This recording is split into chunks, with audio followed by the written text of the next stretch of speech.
And then it's playoff time. Hello, everybody. Terry Bennett here on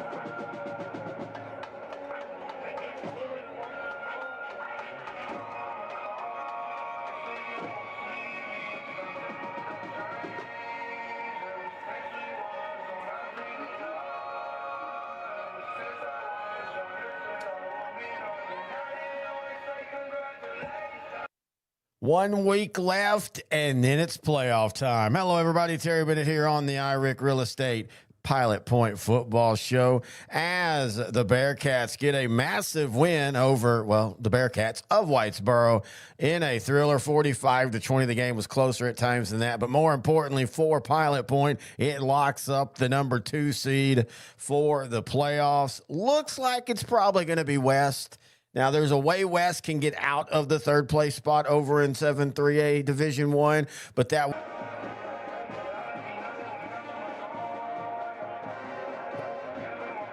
the district champion Whitney maxing out the points by, I think, 17 and then winning a coin flip. So most likely it'll be Pilot Point versus West in the first round. But before that, the Bearcats do have to finish their season off with a team that's going to be a tough one in Dallas, like Life Oak, the Lions, Life Oak Cliff, I should say. The Lions 5-4 overall, 2-3 in district.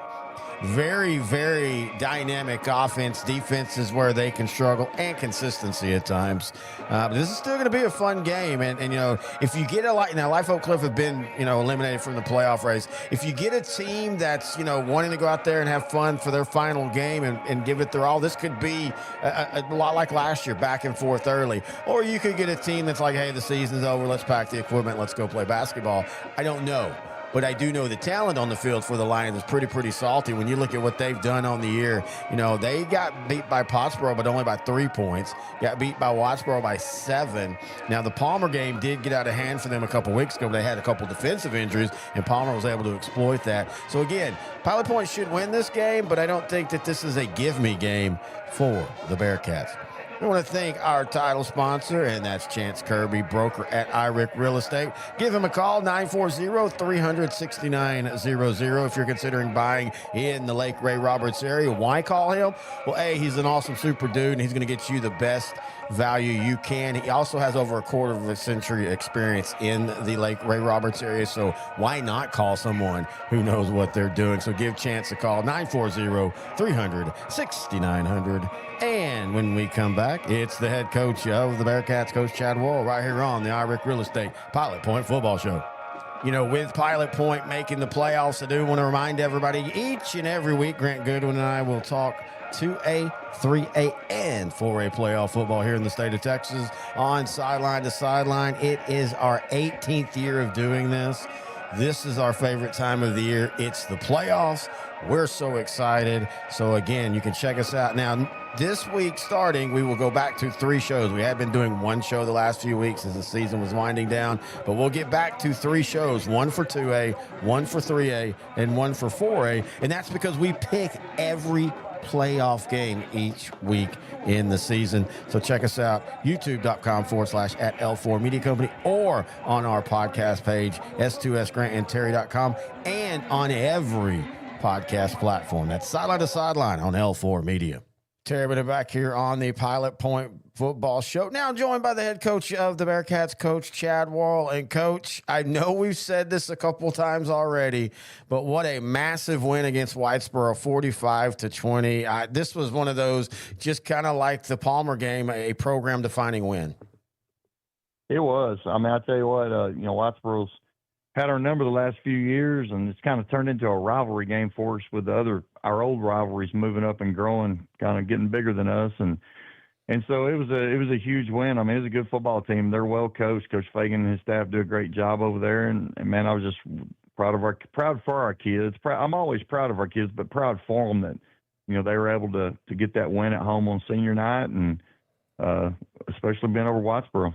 Yeah, I was going to say, you talked about they've had your number first win since 2021 for Pilot Point over Whitesboro. I mean, let's be fair. This has been a lot of firsts for this year's football team. Yeah, no, they, like I said, it seems every week, they just go above and beyond, what was expected of them. And, coming into the year, picked fourth in the district and getting that win over Whitesboro locked up the number 2 spot for us. And, I'm just super proud of the way our kids, I always am this group, man. They're such good kids. They do what asked of them, and the parents and everyone, involved with the program, the coaching staff and everybody else is just went above and beyond what was asked of them and have faith in what we were trying to do last year when we were struggling early. And so for that to pay off this year has been neat to watch. I'm happy for them. Talk about all the accolades and stuff, but let's talk about actual on the football. How important was it getting a number 2 seed for the playoffs? Well, I mean, that, you don't know. I mean, we got another game to play tonight. I'm sure we'll get to later, but that other district, just looking at them, they're really tough, top 3 teams. But yeah, you'd always rather go in playing a 3 seed from another district than going in like last year and having to face the 1 seed as a 4. And so, I think it helps, and hopefully we'll find out who we play after tonight and get the focus on them. But right now, you always want to beat people. You always want to finish as high as you can those district standings, and being the 2 seed, locking it up going into week 10 is a big deal. All right, well, let's talk about this week's opponent, Live Oak Cliff. Last year, this was a win and get in game, kind of turned into a basketball game. And to be honest, with the offensive talent they have, it could happen again this year. It could. I mean, they played everyone close, and they put up points against everyone. I think it was, they played Pottsboro within 3 points, 52-49, and I mean they played Whitesboro within a couple of points, and I mean they can score the points. They've got have had some injuries, and they had a kid move off from last year's team, but they had another kid come up as a freshman, and he's one of the top receivers in the nation. I noticed he was offered by Ohio State, Notre Dame, Texas A&M, Texas Tech, amongst some of them. And, for a freshman to garner those kind of Division I Power 5 offers, I mean, it tells you how special he is. And with their quarterback went down against Whitesboro, so they've moved him to quarterback, so they're getting the ball in his hands at every snap now. And he's dangerous. I mean, he's hard to corral, hard to tackle, and we got our work cut out for us tonight. I was going to say, I mean, we can talk about scheming and all that kind of stuff, but when you're playing a talent like this, a guy like you said is a D1 talent, I mean, what all can you throw at him? You're just limited. I mean, it really comes down to fundamentals. I mean, you're going to get your kids. Kids are going to be in the spots they need to be in. They have to make the plays in space, and that's a lot easier said than done, and our kids tackle well and they rally to the ball well. And I think that's really important in trying to stop someone like that, not doing it with one person, one person getting a hold of him or corralling him up, and then there's 2 or 3 more there to make the tackles. And I think that's the key to stopping that talent. And that's really what we focused on this week was, we do a good job of tackling and we do a good job of rallying to the football and with effort on defense. And that's really just what we've talked about, is making sure that, we don't take any plays off. You get tired, make sure we get somebody else in for you, because we need fresh legs out there. Now, their defense isn't great, but I will say this, looking and comparing from last year, it feels like that their defense is a little bit improved from where they were last year. They are. Coach Welton Johnson done a great job, and he's done a great job with their defense, and they play a really sound defense on that side. But they platoon their players a lot, and so they play with different kids on the defensive side than they do the offensive side for the most part, and they're a lot more fundamental. I think a lot sounder, and they're a year older than they were last year, and so we've got to execute on offense and make sure that we don't do the things that's gotten us into trouble. When we've gotten in trouble this year offensively, it's because of unforced, turnovers, like fumbled exchanges or whatever, and getting behind the chains with pre-snap penalties. And so we've got to make sure we take care of business. We don't want to be behind the chains against these guys. Is there a point in your head where you go, okay, I've seen enough of the starters tonight. Let's pull them. Let's get ready for the playoffs. Or is this we're going in to treat this like we need to win this game to win district? No, we're going to go in to win this game. Man, I've just never been a believer, especially in week 10, that you can like the NFL does, whatever, that you can pull guys and lose a game going. I think going into the playoffs with momentum and confidence, especially with high school kids and playing well, is more important than resting your starters. I think them getting out there and playing and keeping yourself in your routine. And the only way we pull starters is the case with any games. I mean, we've got a huge lead. And we want to get those guys, get those other guys some playing time. But in terms of going in and approaching this game, I was clear with our kids. On Monday, we're full bore ahead on winning this thing, because I just think momentum and confidence is huge going into the playoffs.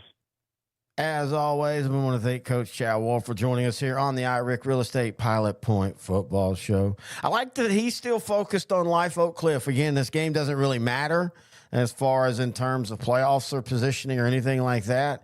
But, as me and him were talking off the air, for a Pilot Point senior class that has went through so much and has kind of rebuilt the program on the fly, the idea of resting, they probably are thinking, no, we want to play. We want to enjoy every moment we can of this season, starting from this group that just 2 years ago was 0-9.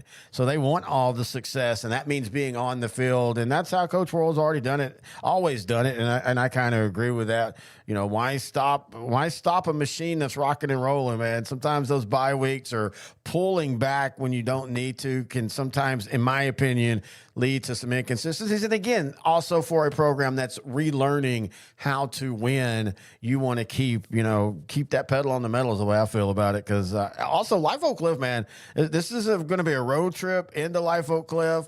It's going to be an interesting game. Again, if the Lions are engaged and they want to go out swinging and have a blast, they are athletic enough and they score enough points that they can beat Pilot Point. There's no doubt about that, and Coach knows that.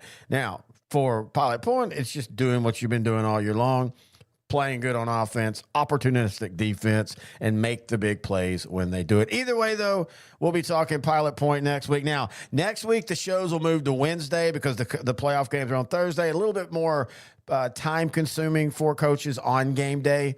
So we'll move the show to Wednesday, and I'll put them out Wednesday afternoon before the Thursday playoff game. But either way, until then, enjoy your travels going to the game. Have fun. And until next time, this has been the IRIC Real Estate Pilot Point Football Show on L4 Media.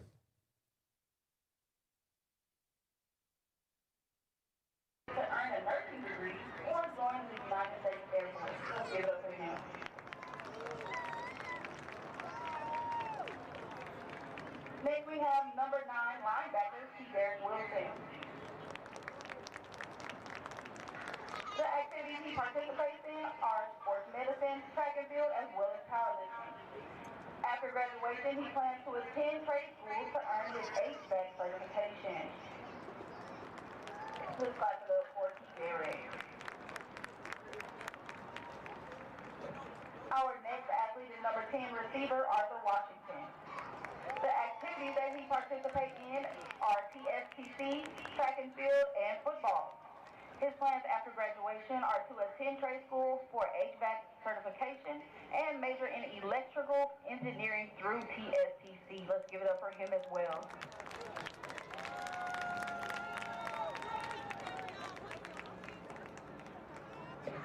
Next, we have number 16 linebacker and safety, Chandler Manley. He plans to attend trade school after graduation. He participates in football as well as track and field.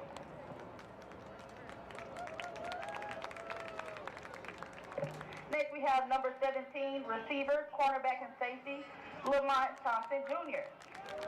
He participates in powerlifting, track and field, honors English, and art and drawing. His plans after graduation are to major in arts and humanities, continue playing sports throughout college, and pursue a career in graphic design.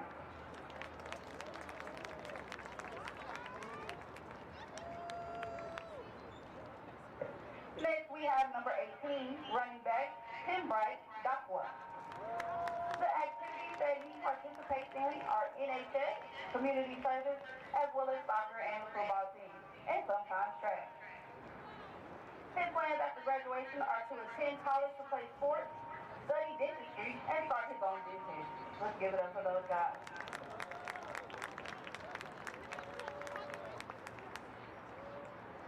we have number 24, defensive end, Tyreek Mack.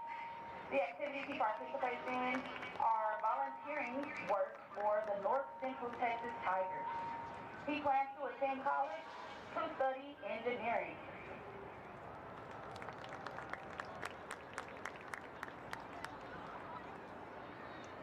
Our next football player is number 33, defensive line, Elias Mendez. The activities he participates in are the TRIO program at UNC Dallas, as well as family and work commitment. After graduation, he plans to earn his welding certification and study psychology to become a mental health therapist.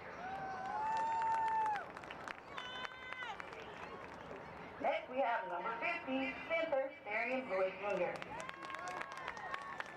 The activities that he participates in are powerlifting, the Student Athletic Advisory Committee, as well as football and track and field. He plans to pursue a bachelor's degree in kinesiology. We are live. Good evening, Bearcat fans. This is the Custom Roofing and Construction Bearcat pregame show on PilotPointBearcats.com. I'm Ryan Menard in the booth tonight with me, Chris Nortman. The Bearcats are on the road tonight to wrap up the 2025 regular season at Dallas Life Oak Cliff. What a 2025 regular season it's been for the Bearcats. 2 years removed from a winless season, 1 year removed from a 3-7 regular season. The Bearcats are looking to finish this regular season at 8-2 and have already wrapped up the second seed in District 6 3A. Ron, it's great to be back here in the booth with you this week. Your hair's looking great from that hair follicle rejuvenation and instant ball that John told us about. Yeah, these Bearcats, what an incredible turnaround we've seen out of them. We've gone from that team that you might put on your schedule for your homecoming game to the team that you're circling because of how tough they're going to be. Coach Roll has these Bearcats heading in the right direction. Absolutely. The last time the Bearcats took the field was senior night at Massey Stadium in the Battle of the Bearcats. Our Bearcats beat Whitesboro to wrap up the second seed of this district. With our entire district locked up, this game is more of a glorified scrimmage because the outcome tonight doesn't change the picture for next week for either one of these teams. We talked to Coach Worrell about his thoughts on load management on a night like this. You want to walk us through his thoughts about that? Yeah, one of the things that's been consistent in our talks with Coach Worrell is talking about momentum and how important it is in high school football. Coach definitely let these kids know that it's not going to be any different than any other game tonight. We're coming into Oak Cliff with the mindset that we're going to compete to win. This game is not going to be any kind of a cakewalk. This Lions team is explosive. The Bearcats are riding the high from the win last week against Whitesboro and locking up the number 2 seed in district. And with the win tonight, it can help continue that momentum into a tough playoff game next week. You're right, and with our playoff district partner, a lot of times for teams at the 1 and 2 seed of a district, they really get that first week of the playoffs as kind of a tune-up before you get into the deeper rounds. That's not going to be the case for these Bearcats next week. Most likely playing West. Could play somebody else like Grandview in that district, but most likely playing West. West is a really good football team, and he talked about the momentum and how hard it is to get and how easy it is to lose. And going in off a loss, even if you can tell yourself, well, we didn't really play our guys, it didn't mean anything, you're still going into the most important game of the season off of a loss. And that's what Coach Worrell wants to try to avoid. He doesn't want to go into the playoffs, most important game of the season, most important game that these seniors have ever gotten to play in next week. Doesn't want to go into that matchup off of a loss. With a lot on the line last week, though, the Bearcats leaned heavily on their horses. Chumley, Newman, and David accounted for 337 of the 422 rushing yards. With the stakes of this game being changed, I expect the Bearcats to get back to form where they really spread the touches out amongst a lot of different Bearcats. I imagine we're probably going to see the full stable tonight. Yeah, we've got so many weapons in the backfield. The three big factors for a team when you have so many weapons like the Bearcats have is, one, a defense can't scheme to stop one player. So you're going to have to focus on multiple different weapons from the Bearcats. Two, you keep your horses fresh throughout the seasons. And a lot of times your horses coming into the playoffs are hobbling around. They're a little beat up through a tough district schedule they've had. So we don't have to really worry about that when Chumley and David they've gotten their fair share, but hasn't experienced a major load like a lot of other running backs we'll see where they're carrying 20, 25 times a game. They're getting anywhere from 7 to 15 carries. And the other thing, the three part is you have so many players that have game experience. You're not rolling anybody out that's going to be nervous for their first snap late in an early playoff game. They're going to have game time experience. They're going to be able to have familiarity in the backfield with the quarterback and on the exchange and just different things about the offense. They're not going to be new guys rolling in there. Putting you on the spot a little, we talked about it a little, you and I, on the drive up here. What do you think the ideal number of touches to see tonight from Caden David and Josh Chumley might be? 6, 7, Ryan. You like that? You like that? Totally unintentionally set that up, and now I'm kind of disappointed in myself for even giving you that opportunity. Tonight is only the second time in these schools' history that they will face each other, with the Bearcats winning the first matchup last year. The Bearcats allowed 44 points against Live Oak, but the Bearcats didn't sweat it because they poured on an amazing 88 points in this matchup last year. That's the second most in school history, only to the 93 points scored back in 1937 against Tom Bean. With some of the scouting reports we've got on Live Oak, Pilot Point might need to put up a similar number tonight. Ryan, this team is explosive. They are the definition of an explosive team on offense. They've been very impressive with every asset of their offense. This team averages 500 yards of offense a game. They've gone over the 2,000-yard mark in both rushing and receiving. And here in a little bit, we'll talk about our next segment, but this team has probably the best athlete that Pilot Point has ever faced in its history. That's definitely it's a bold statement, but we're going to get more to that in the next one. But you're right. This team, talking about scoring 88 and how amazing that is, this team, Live Oak, has scored 80 points this year in a game, averaging 46 points a game. These guys can score. And we're going to talk more about them in the next segment, about exactly what they like to do. It's senior night here in Live Oak Cliff. They're going through the band now. It's a beautiful night for football. We're going to take a break here on the Custom Roofing and Construction pregame show and come back and get a better look at Live Oak Cliff. Is your AC struggling to keep up with the Texas heat? Call Capital Mechanical in Pilot Point. From fast, reliable repairs to brand new installations, their licensed pros keep your home cool and comfortable. Trusted since 2001. Capital Mechanical does it right the first time. Call 940-440-1100 today. At Hometown Pharmacy, you'll get expert service and quality healthcare products fast. Our friendly team helps you find right solutions and equipment that fit your lifestyle. Call Hometown Pharmacy today at 940-686-0123. Hometown Pharmacy, where care feels like home. This is James Floyd, owner of Custom Roofing and Construction. We have been helping folks in the Pilot Point area for over 15 years with over 140 projects to date.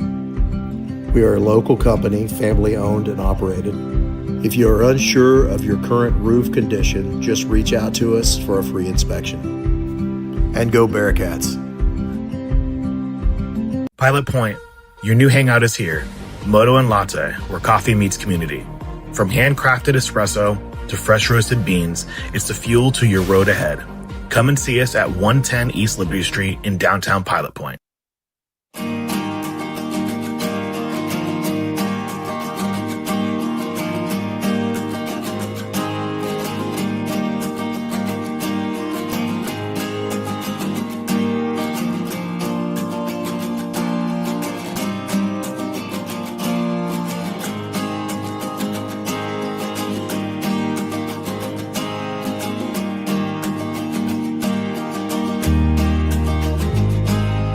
TNMP, we power more than homes and businesses. We power communities. From restoring outages to upgrading infrastructure, our teams work around the clock to keep electricity safe, reliable, and ready. We're your neighbors, we're your power, we are TNMP. And we're back here on the Bearcat Custom Roofing and Construction Bearcat pregame show. Beautiful night for football here in Oak Cliff, Dallas.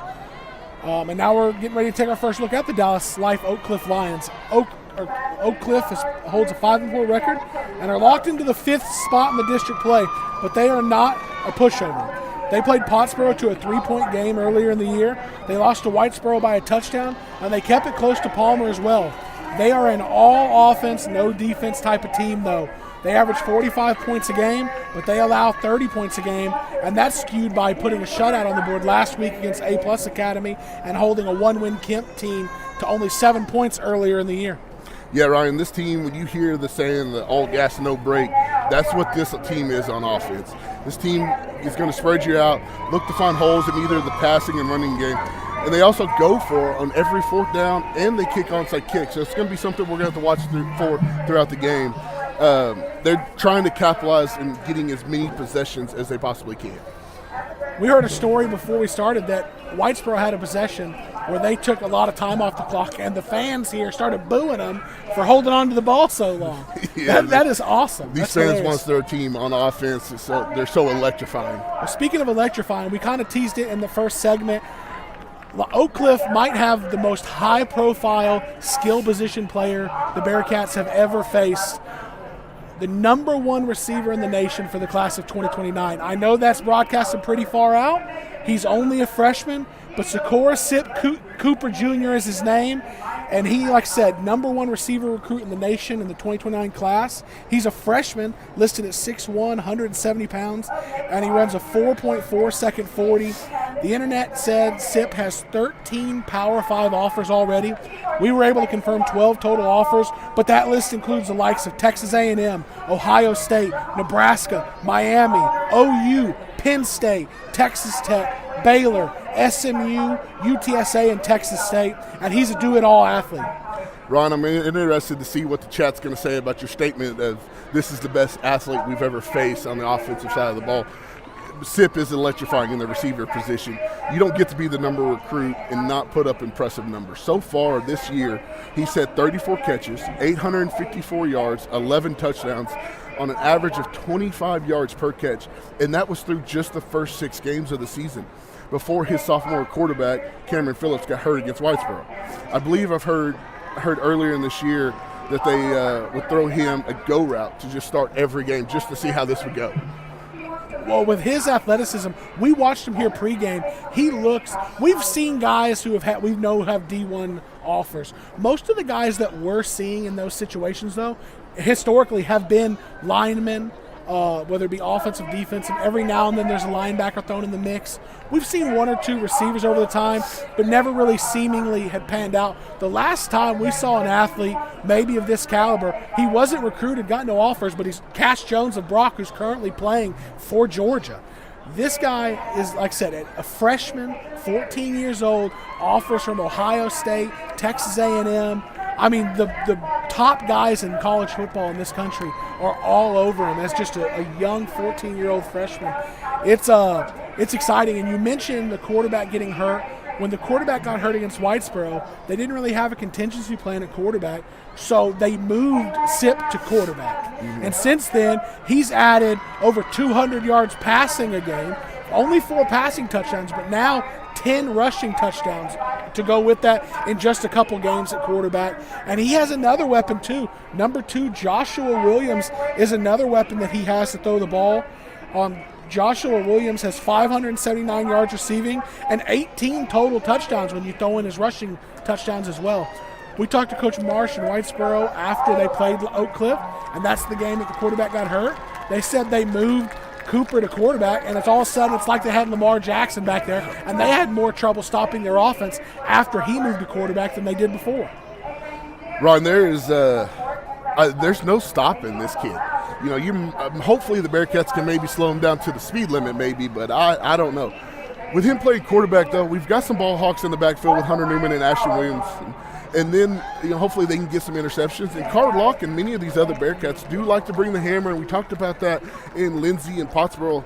We like to put a hit on the quarterback, and so maybe we can slow him down throughout the game and make him a little hesitant, maybe make some turnovers, some interceptions, some fumbles. Maybe we can slow him down, but it's going to be a major challenge. Yeah, that's true. Physicality can slow down skill position players. But even though he's a freshman, he's not small. He is 6'1". He's 170-plus pounds. He's lengthy. He runs fast. He looks athletic. We saw him running routes in the warm-up when they had the backup quarterback throwing. I think even if you get a chance to hit him, it's going to be hard to get something flush on him because he's just so athletic and he moves so quick in all directions. And it's almost when you're a defense trying to face him and you run a lot of man coverage, maybe you double him, it is kind of a scary proposition when he lines up wide because you maybe have 1 or 2 guys out there defending him in the sideline, and sometimes he's better than 2 of your guys. The Bearcats, with him being at quarterback, might get the bit of advantage that every play he's going to start in the center of the defense, and they're going to be able to maybe have 11 guys rally to the football. And that's something Coach Worrell said in his call would be the most important thing the defense could do to try to slow him down. Yeah, it's going to be a tough challenge. I do like him at quarterback versus receiver. A lot of opportunity to get more hats on him, but it's going to be a major challenge for us tonight. And with him at quarterback, that's one less weapon the quarterback has to throw the ball to, which we know how dangerous he can be. Dallas Oak Cliff runs out of the spread offense, but they're going to be a quarterback-centric, just like if you're watching the Ravens, Lamar Jackson back there, they're going to run a lot of runs with him. They're going to get him on the move and let him throw the ball. And he's not just playing quarterback because they have no other options either. We watched him throw pregame, and he has an arm. And it's not just one of those things he's strong so the ball goes far. The motion is fluid. The ball pops out of his hand, beautiful spiral. He's going to present problems in the pass game as well. Yeah, you can tell that he's probably played some quarterback, maybe in some Pop Warner football or something coming up. Because he moved around like a regular quarterback. You would know no difference if we hadn't scouted it before. Yes, absolutely. I am interested to see how the no punt and the onside kicks work. This is one of those things where we scored 88 points on them last year. We scored 78 earlier in the year against A-plus Academy, and they didn't necessarily onside kick a bunch. But the story of that game for the Bearcat offense was constantly starting the ball at midfield or in plus territory, and it allowed us to score a lot of points. I could see this thing 130 points. Yeah. What an over-under that would be. Yeah, that's Lane Kiffin. I'm not going with Lane Kiffin. I'm taking the over on this. Yeah, absolutely. Yeah. Well, that's going to do it for our look at Dallas Life Oak Cliff. We're going to take another break and come back on the flip side. Ready for a smile that you truly love? At Pilot Point Dentistry, we provide friendly, personalized care for the whole family, right here in Pilot Point. Come join our dental family and experience expert care with a personal touch. Call us today at 940-686-2201. Here at Sideline to Sideline, we love to talk 3A football. Hartsboro, then Pilot Point, but Pilot Point might make it with, Chad's been up there. Now this is his, second year. They could slip into the second or third spot. Hey, they upset Mahey in the first round of the playoffs last year. We also talk 4A and 2A. So check us out each and every week, Sideline to Sideline. Serving Pilot Point since 1878, the Post-Signal is your trusted source for hometown news. From local sports and school events to community milestones, we cover what matters most. Stay connected and subscribe today at postsignal.com. In 2014, Uppercut Granite was founded with a mission to provide the highest quality fabrication and installation services to home builders, homeowners, and commercial contractors in the DFW and southern Oklahoma areas. With more than 50 years of combined experience in the countertop fabrication industry, the partners of Uppercut Granite possess the skills and expertise necessary to complete even the most difficult projects. Visit Uppercut Granite showroom at 1235 Jakes Lane in Pilot Point, Texas, or call 940-765-3525 to schedule an appointment. Bill Bearcats. With over 40 years' experience, DC David Construction LLC delivers expert craftsmanship in metal buildings, cement work, remodels, painting, and more. Big or small, every job is done with professionalism and pride. Fully insured and ready to quote. Call 940-390-8656 today. And we're back here on the Custom Roofing and Construction Bearcat pregame show. We mentioned it at the top, but this game has zero playoff implications for either side in tonight's matchup. We talked to Coach Worrell about what that would make them make any personnel changes tonight, or would they look to give anyone essentially a night off? Yeah, when we asked him that question, Ryan, I almost felt like he was kind of bothered by it. It just didn't seem too happy with us asking that. He's kind of said that, the only week off this team's going to get is the bye week, and we're going to roll our best players out there each and every week, and he expects them to perform to the standards that he set. There might be some weeks when you believe it could be a blowout and you plan to get some backups to play, but not in this game, especially late in the season, and momentum's such a key factor here for these Bearcats. Yep, the Lions have nothing to lose tonight. They're going to go out and put it all on the field. A lot of these kids on the team, it's their last night to play high school football, and they want to go out with a win as well. Coach Worrell mentioned winning going to the playoffs is super important, going with that momentum, because momentum's a huge thing to have and an easy thing to lose. Walk us through that. Yeah, so no, this is not a week off, like I just said, where there's no relaxing for us. This is a very tough opponent. We need to stay focused on the mission here and know the importance of the momentum and how it can benefit us into our opponent next week. We're not going to face any more easy teams the rest of the season, especially with playoffs starting next week and a tough opponent that looks like it's possibly going to be West. Yeah, well, Pilot Point is going to put the best team out on the field tonight. But the Lions are probably going to put the best player on the field tonight. And if you have that in your pocket for the Lions, you can really make anything happen when that best player is the quarterback, the playmaker. The best player this team has probably seen so far is the quarterback from Pottsboro, maybe Eric Cisneros. Eric Cisneros from Palmer, probably the most explosive athlete. Cooper's going to make them all look much less explosive. Yeah, than, they're almost JV players compared to him. I mean, he's the real deal. Ohio State, A&M, Miami, OU. When I saw the list start rolling in, I was going through the X account and seeing where they were all coming from, and man, it was impressive seeing the list. That's nothing, Ryan. I had 2 or 3 of those. Yeah, Just didn't get them in the mail. So with this being the case, the offensive production that both teams can put out, if you woke up tomorrow, what would be the first stat you'd go to look at other than the score to see if the Bearcats got out of here with a win? Yeah, my guess is going to be the all-purpose yards for the Lions. I said earlier in the pregame show that this team averages 500 yards on the ground, or all-purpose yards on offense. So if we can keep them below 300, I think the Bearcats are going to have a good opportunity to come out tonight with a victory. 300 is going to be quite the challenge. I might look at time of possession, because the bigger our time of possession, the less opportunities Cooper's going to have to put the ball in the end zone. I'd probably go to time of possession for a night like tonight when the other team has the most explosive athlete you've played all season. That being said, hey, make sure everybody's liking and subscribing the YouTube page, getting the notifications when we go live. You get to see these clips that we're about to play throughout the week. But let's go and check out some of the highlights from last week's victory at home against the Whitesboro Bearcats. We're going to start off with the thing that started us off that night, an electric 92-yard touchdown run on a jet sweep to get a scoring start. He's got a good lane. He's fast. He's going to go down the sideline. Let's go. I don't think anybody's going to catch him. Take it to the house. He got backed up. This one came out first play, 92 yards to the house, was electrifying. I was tuned in on that one. I saw that one happen live. Oh, that's awesome. Got the Hegon call and everything. We're going to follow this up here. Senior on the night, 3-yard touchdown run. Ashton Williamson, first of 2 on the night. Following that Ashton Williamson 3-yard touchdown run was Caden David's first score of the night. 6-yard touchdown up the middle to the right side for the Bearcats, taking the lead back from Whitesboro.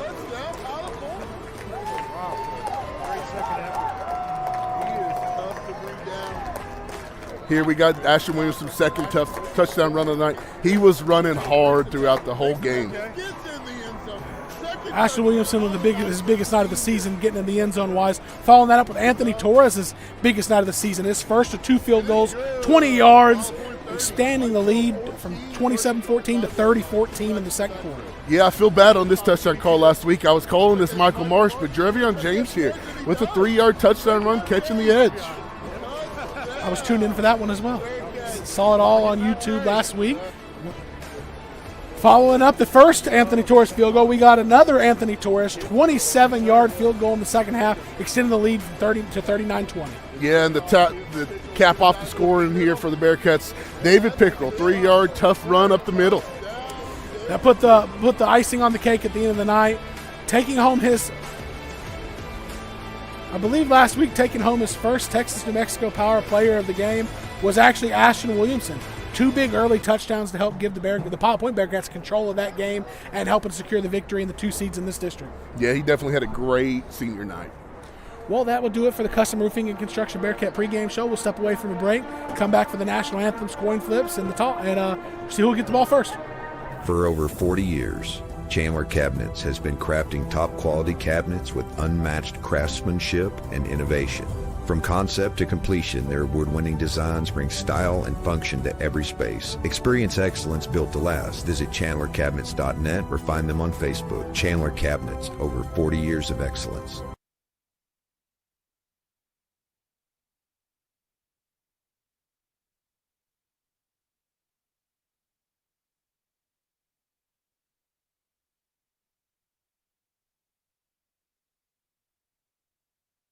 For over 40 years. Hi, I'm Dr. Shannon Fuller, proud superintendent of Pilot Point ISD. Here in Bearcat Country, tradition meets excellence. From strong academics to athletics and award-winning ag programs, we're building tomorrow's leaders. Every student matters, and every game is a chance to show our pride. Thanks for supporting Pilot Point ISD. Enjoy the game, and let's go Bearcats! Looking for a bank that knows your name and your town? Texas Republic Bank in Pilot Point is your local, community-first banking partner. From personal accounts to small business services, we're proud to be locally owned and fiercely independent, just like you. Come see us on Highway 377 or visit TexasRepublicBank.com. Texas Republic Bank. It's banking like it ought to be. Looking for reliable insurance coverage? Wood Insurance in Whitesboro has you covered. Whether it's auto, home, business, farm, or RV insurance, their experienced team is there to find the perfect policy for you. With access to many top-rated carriers, they strive to get you the best coverage at the best price. Call today, 903-564-6469. That's 903-564-6469.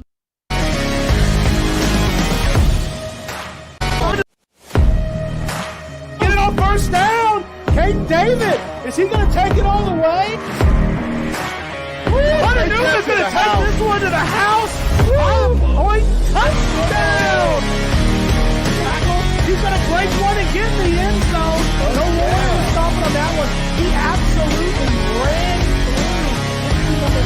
through.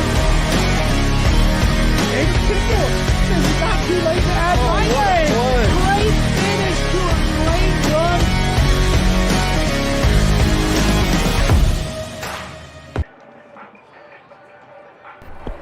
And we're back here watching the coin flip. It's up in the air. Looks like Dallas Oak Life might have won. Dallas Life Oak.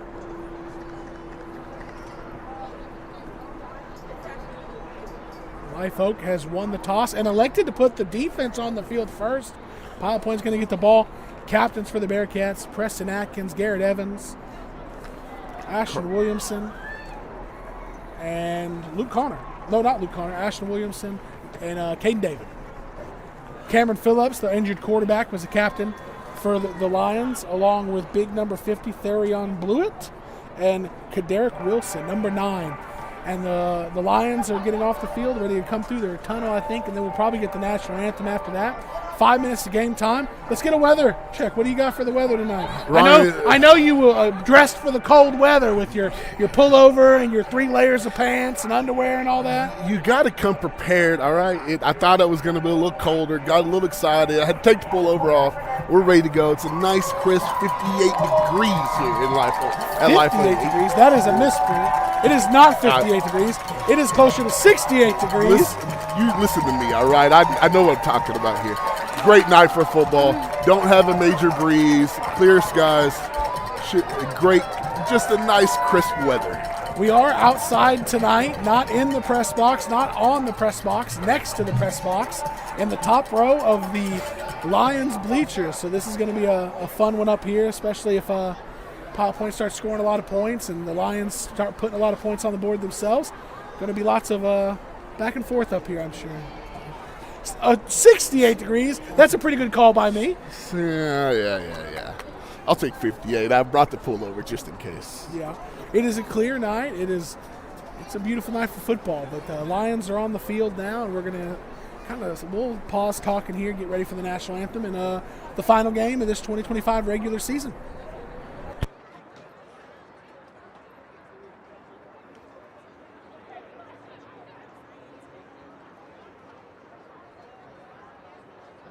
Ladies and gentlemen, we ask that you would please stand for a moment of silence.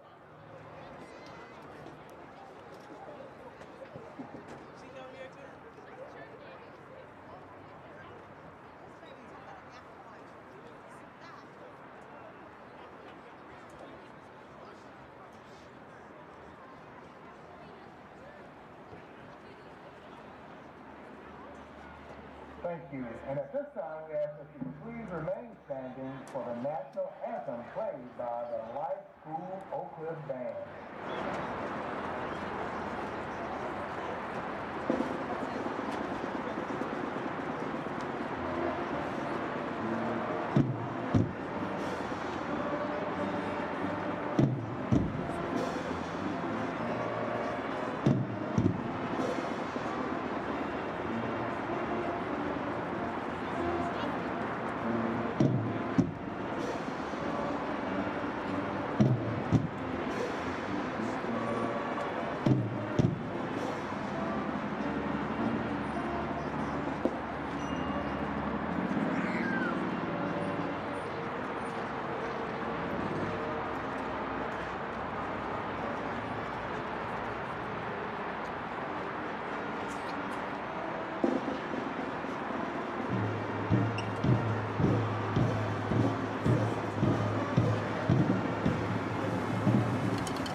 good rendition of the national anthem by the Live Oak Band. And we're getting ready for football. So we're going to see that, I'm sure the hands team on for the Bearcats and see if the Lions are really all about this early onside kick to start the game off. Yeah, interesting decision there. I expect a team that's all offense to want the ball to start the game, but they elected to be on defense first. And you're right, Ryan. We'll see if they do kick this onside kick to get going here. I want to talk about your thoughts on this. So when I'm the underdog and I'm sporting an excellent offense, which the Lions definitely are, I want to take that ball and put the ball in the end zone and put the pressure on the other team by saying I'm going to play defense. Well, one, if you know you're going to onside kick it and you can recover that onside kick, obviously that gives you a big advantage. If you can go out and get a stop, that's ideal. Then you get the ball to, start the scoring. But when you struggle as much defensively as they do and your offense can be as prolific as theirs can be, I'm really surprised they didn't want to take the ball first and try to go put it in the end zone early. Yeah, definitely an interesting decision. We'll see what happens here on this kickoff. Don't know if that would be my decision, but hey, I'm not a football coach, just an announcer here. And barely at that. Kicking number 19 for the Lions. Wow. Jathan Guerrero. Oh, come on. I had to do that. I had to. You set me up. Ball's teed up at the 40. Let's see where he's gonna pick and choose. Bearcats do have two guys back at about the 15-yard line ready to receive. Looks like Caden David and Hunter Newman. We got Drevion James back there, Ryan. Oh, okay. This is going to be a low squib, and it's going to be fielded on the hop. It's going to be squibbed by Newman, and he just falls on it. And so much for the onside. That's a low-line drive, and we thought the Bearcats were going to start and have great field position all night. They're going to start their opener back at their own 19-yard line. Ron, I don't know if he was maybe aiming at one of the upbacks there to maybe kick it off of him. That's a new strategy I've seen in some games where you just kick it off the front guy and catch him off guard a little bit. I have always wondered why more teams don't try that. Like, just pick a guy at the front and soccer style try to drill it.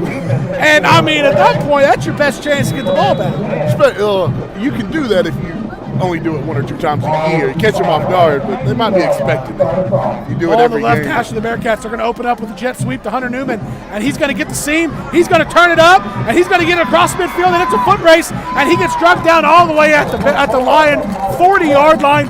So that looks to be 50 yards on the first play from scrimmage for the Bearcats. Ron, I wish we knew what the average is on his rushes on a sweep like that, because it tends to go for a big play, and it's nice to see that for the opening play of the game for the Bearcats. 42 yards on that jet sweep right there, and now we went from the left hash of our own 19 to the right hash of the Lion 39-yard line. It's rare you see somebody catch Hunter Newman, too. Lots of speed on the field for the Lions. Ball on the right hash, two backs behind Evans. He's going to take the snap. He's going to toss the power to Chumley, who's going to get it up across the 35. Going to set up a second medium here for the Bearcats on that power to the right side by Josh Chumley. Yeah, good blocking there up front, but the offensive lineman there was able to get a good push, get him 2-3 yards downfield on the defensive lineman. So good win in the trenches there on that play. Second and 6 for the Lion, 35 on the right hash. Bearcats have Luke Connor split out wide at the top of the screen. Wing back to the left, two backs. It's Hunter Newman. He motions to the right. He stops it. And it's going to be a dive play. Caden David, he's going to try to spin out of a tackle. Great tackle there by the linebacker for the Lions. Yeah, it's rare to see somebody able to one-on-one tackle him, especially in the hole when he's got a full head of steam going. Well, he rarely, instead of just trying to run that guy over or run by him, he stopped the spin. And the linebacker kept his feet moving, wrapped him up, and drove him back, setting up a third and about 4 here for the Bearcats. Definitely 4-down territory. Yeah, I was about to ask if you thought that, Ryan. They're going to do jet sweep to the left to Hunter Newman, and he's going to have a chance to get the edge. He does up to 30. 25 pushed outside, out of bounds, just inside the 25-yard line for a Bearcat first down. Great run there by Hunter Newman. One thing that's interesting about this field we're on here, Ryan, he's got 5 yards to a wall. And there is padding on each side, but, man, that's tough running out of bounds. You got a full head of steam. And Hunter Newman got pushed into that barrier there. Luckily, there's some protected barrier, but that's tough. You're right. There's the standard 3 yards from the edge of the field to the no standing zone, and maybe 5 yards after that. That's it. First and 10. It's going to be another power to Chumley. The Lions had a chance to bring him down to the backfield but couldn't, and Chumley's going to take it to the house to get the scoring started. 24-yard touchdown for Josh Chumley. Let's catch this replay here. I think he broke 3 tackles on that run there, Ryan. The Lions had a chance at the line of scrimmage where they actually had both hands on him, but the guy was diving to try to get him. Once he got through that, a few guys who maybe got one hand on him, but Chumley powered through all the way to the end zone to get the scoring started tonight for the Bearcats. One thing Coach Worrell said that as these Lions do platoon, they do have 11 offensive guys, 11 defensive guys. You're going to see some of their best athletes play both ways, but that's only in spot duty. So we're going to see a fresh Sip Cooper when we come back. This PAT is up, and it is good. 10:20 left in the first quarter. Pilot Point takes a 7-0 lead.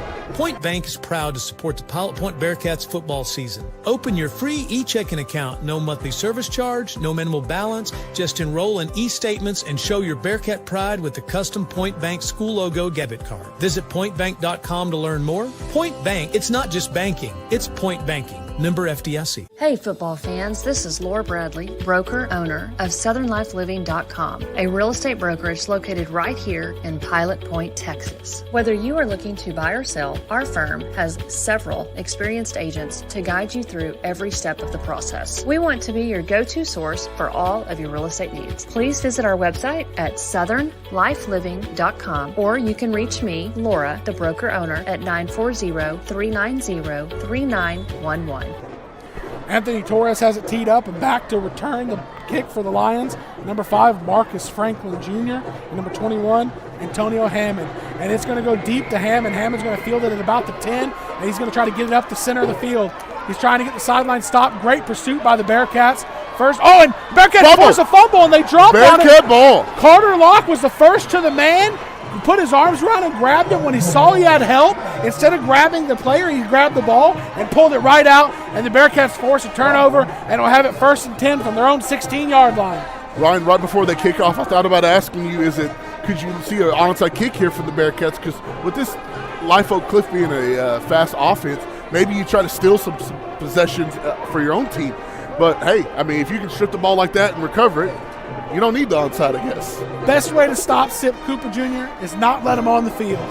So great strategy. Bearcats have done that so far, starting their second drive here. Much better field position. Last drive started at their own 19, and this was going to start at the Lion 16. Pitch to Chumley. Chumley's going to turn it up, and he's going to be brought down, but not before he gets to about the 10-yard line. And he had one man to beat there. Good tackle by the Lions, or he gets back in the end zone. Yeah, I was hoping he'd go 2 for 2, 2 carries, 2 touchdowns there, Ryan, but just got tackled there for about a 7-yard gain. 9:50 and counting. Bearcats looking to go up. 2 scores here early on the Lions. 2nd and about 4 here. Ball just inside the right hash. Michael Marsh split way wide out left. I formation behind Garrett Evans. He's going to take the snap. It's going to be another power right up the middle. Chumley's going to lower his shoulder, get about to the 6-yard line. They're going to mark him down at the 5. It'll be enough for a first goal from the 5 for the Bearcats. We're leading heavy on our main horse here with Chumley to start this game, Ryan. I like to see that. You know, I did make the comment earlier about 6-7 carries tonight, but he might go over that. Well, I believe that's his 3rd or 4th so far. Newman has 2. David has 1. See the Bearcats getting a couple touchdowns in them and going to maybe Ashton Williams and Drevion James. But here in the back, we got Caden David and Josh Chumley again. And this is going to be another power to Chumley. Right side, runs through a tackle. Bearcat touchdown. Great physical run there by Chumley, right up the gut. Just a power right from the I formation. Barely touched at about the 2-yard line and powers his way in for the 2nd Bearcat touchdown of the night. And that's exactly what the Bearcats need to see on offense. They know that when Oak gets the ball, they're going to be explosive, so we're going to pile on some points early, give us a little bit of padding. Yeah, definitely a great start from the Bearcats. Anthony Torres has it teed up 1 for 1 on the night. Normally struggles early. He gets it going after a kick, but he's 1 for 1. This kick is up, and it is through. 9 minutes remaining in the first quarter. Pilot Point 14, Lions 0. Step into a world of kids' fashion unlike anything found in this area. The Eclectic Boho, located in the red buildings at the intersection of Liberty Road and Highway 377 in Aubrey, Texas, offers fashion for your kiddos from newborn to 4T. Be sure to make us, the Eclectic Boho, your first stop for all things kids.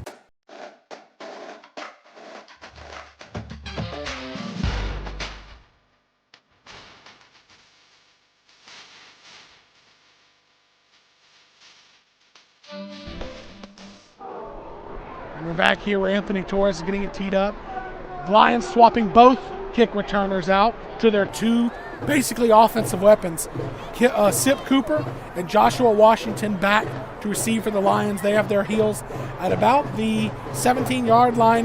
Torres can really kick it deep. Yeah, definitely an early coaching adjustment here by the Lions. Let's see if Coach Worrell wants to kick it to Cooper with this much space.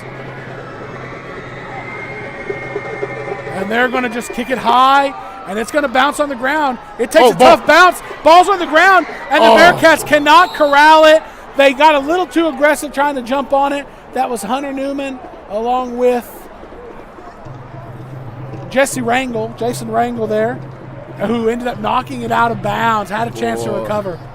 That was close. The Bearcats could have jumped on that. That would have been huge. That reminded me of that onside kick of Vandy versus Texas, where it was right there for Vandy, and they themselves push it out. Bearcats wish they could have that back, and now here we go. Sip Cooper at quarterback. He's going to have trips left, and his best receiver, Joshua Washington, one-on-one to the right, one-on-one with Hunter Newman.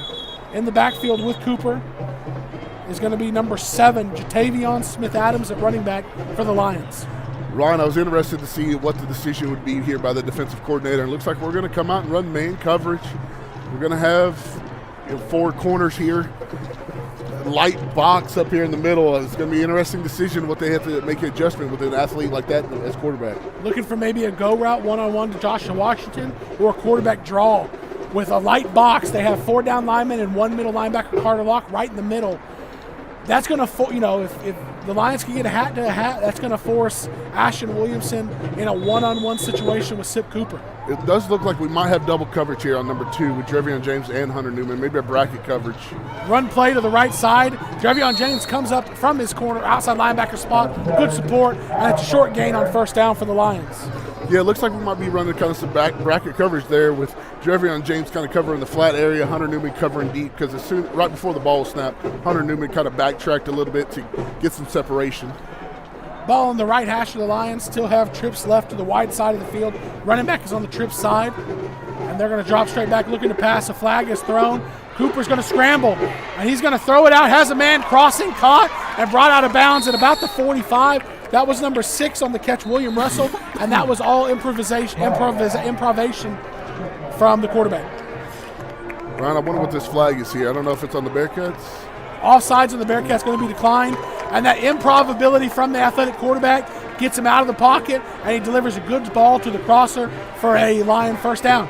Yeah, the DNs here for the Bearcats had some early pressure. He was able to step up and find a hole to get loose a little bit, and luckily found a receiver crossing there. 1st and 10, ball on the right hash, trips left. This seems to be the base formation for the Lions. They like trips to the wide side of the field when the ball's on the hash. Bearcats bringing pressure, handoff up the middle, and that's going to be big number 50 for the Bearcats, Joshua Martinez, first to the ball carrier for a loss of 1 yard on the play. Yeah, probably a little chess match going on here from the O coordinator and the D coordinator, and Bearcats won that one there with the blitz right into the hole they were trying to run in. Before the Lions quarterback got hurt against Whitesboro said they did a good job of controlling the run game with 5, which is what our Bearcats are trying to do. Drop back for Cooper. He's going to step up in the pocket again, eyes downfield, and he's going to just throw that one away. He does take a hit, but he's going to escape with a throwaway instead of a sack, sitting with 3rd and 11. That's not something you see out of a freshman a lot of times, having the aware to be able to know he's outside of the pocket and be able to throw the ball away versus taking a sack like that. That's impressive. Another thing I noticed is I don't know how well he's seeing the field because he's not a natural quarterback, but he's keeping his eyes downfield the whole time. He's not lowering the eyes looking to run. He is looking to make plays downfield. But here we go, 3rd and 11, trips left. They're going to roll up that way, looking to throw. And there's a couple penalties that come out, but they're going to have to tackle him, and he's going to present a challenge at that, and he's going to get out of bounds right at midfield, which would set up a 4th and 5, but there were 2 flags thrown at the line of scrimmage. We'll see what the flag is going to be. In the area of a hold. Yeah, it does look like there's going to be a holding call here. With the gain on the scramble, setting up a 4th and 5, Coach Worrell's over there saying he wants to accept it, which is going to turn the 3rd and 11 into 3rd and 21. Yeah, definitely interesting decision there. I do like them backing him up instead of chancing on a 4th and manageable. We've been able to get pressure on Cooper in the backfield. We have not been able to bring him down in the backfield. One of the things I think our DMs are going to have to adjust to is not getting too far upfield, allowing him to step up and find a lane or a little alley to sneak out through. Don't want to get any deeper than him. Yeah, we're getting back there quick, but we're getting too deep. Retrace your steps from the defensive end. 3 down linemen here for the Bearcats. Drop back for Cooper, looking down the field, and he's going to sling it down the seam, and it is caught, taken away. It's going to be ruled incomplete. Interesting, the receiver's helmet came off. I think as the defensive back was pulling the ball. What a somehow play the by helmet Lane came F. off. That was a great catch by number 6 there from the Lions, Williams Russell.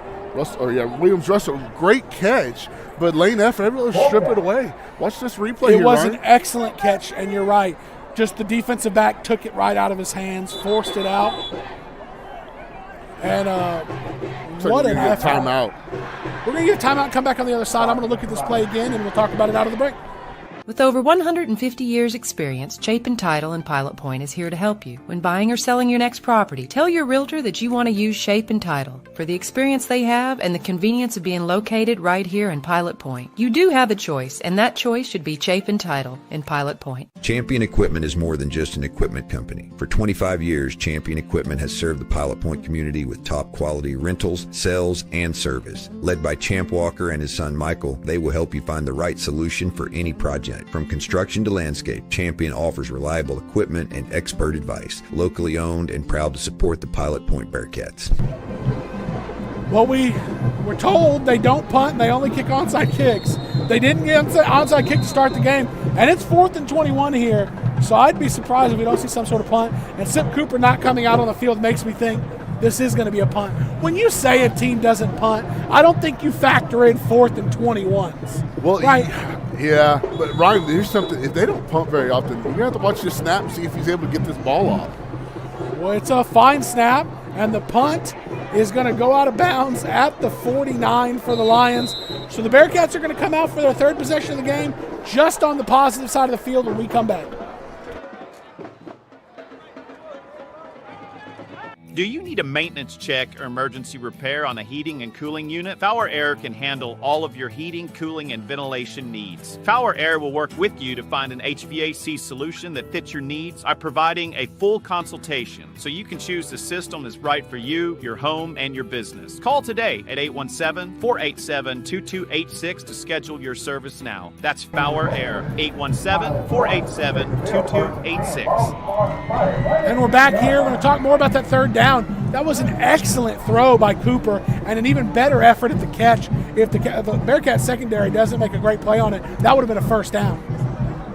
First play of this drive is a pitch right to Caden David. This time he's not going to spin. He's going to lower his shoulder, and there's a flag out on the play, and I believe this might come back on the Bearcats with a hold at the point of attack. Yeah, like you said, Ryan, he did try that spin move on his first carry, but this carry, he was looking for somebody to run into. We got an injury here from one of the Lions. There is a flag. I think it's holding on the Bearcats. It is going to back him up. So haven't got to see a lot of Sip Cooper so far, but the little bit we saw wasn't very productive. But you can easily see it. Like, he is one little break away from making a big play every time the ball's in his hands. You can tell he's a great athlete. Yeah, you're right, though. He has not got loose yet. But that 3rd down play, it was a rollout pass. He found himself some space. He set his feet late with some pressure and really rifled the ball down the center. Yeah. There's number 6 there, William Russell, went up for that ball, and he got his hands on it, and he brought it down. Like you said, if it wasn't for Lane F. getting his hands on it and ripping it out, that would have been a 1st down on 3rd and 21 for the Lions. Yeah, huge play, great play by Lane F. to break that ball off. And I could kind of see where – I'm glad they called it incomplete because that's the right call, but I could see where they might even call that a fumble based off how great that catch was. But ended up working out in the Bearcats' favor with the punt, now getting the ball. Unfortunately, got a penalty backing us up here, but it'd be nice to see the Bearcats go up 3 touchdowns to start this game. It's going to be 1st and 20 from the Bearcat 42-yard line, 2-back set, 2 receivers left. It's going to be a pitch, but the play's going to be blown dead with a false start before we even get started. Boy, that looked good. Trevion James had a lane. We had him kind of playing too far to the strong side, and we were going to take it out the backside. He had the lane ready to go, and he's quick and shifty. Explosive for sure. Bearcats, that's one thing Coach Worrell talked about, is the one thing that's really held this offense back at times is getting themselves behind the chains, self-inflicted, whether it be fumbled exchanges, penalties, just maybe a blown assignment somewhere, really setting them behind the chains. And here they are, 1st and 25. And they're going to run the same play. Trevion James, he's going to step out of a tackle, and he's going to step on the gas, getting it out across the 50, and turns a 1st and 25 into about a 2nd and 7. Yeah, Ryan, to talk about those penalties and turnovers, you can have – those are okay in a way when you're playing a lesser opponent and you're up big. But when you're in a tough matchup, and especially when you're in the playoffs, those things are such key factors that you cannot have. Bearcats break the huddle. One receiver split way out left, 2 backs behind Evans. Snap. It's going to be a pitch left side, Caden David. He's going to turn it up across the 40, and it's going to be just enough for the 1st down. Oh, another aggressive run there by Caden David. We got a score check in our partner district 5-3A. In order for us not to play West next week, they would need to beat Whitney, who's the district champion in that district, need to beat them by more than 17, and then tonight there would be a coin flip that West would then have to win. So barring that's all a low that percentage opportunity there. Absolutely. So West is probably the team we're going to play outside of something crazy happening there. 1st and 10 from the 39. Trevion James going to get the pitch, and he's going to be brought down in the backfield. Big number 58 for the Lions, Kalen Gardner, busts through the line of scrimmage and makes a big tackle for loss, setting the Bearcats up behind the line of scrimmage for a 2nd and 14 here. Yeah, great play there by number 58 for the Lions. He was able to shed the tackle real quick and be in the backfield as soon as he caught the carry. This Lion team has some size. They have some boys that look athletic, carry good size, and Gardner is definitely one of them there. It's going to be a jet sweep. Once again, pre-snap motion on the Bearcats. Yeah, just a little eager and a little excited there. Caleb Reed, number 34, a little bit of false start.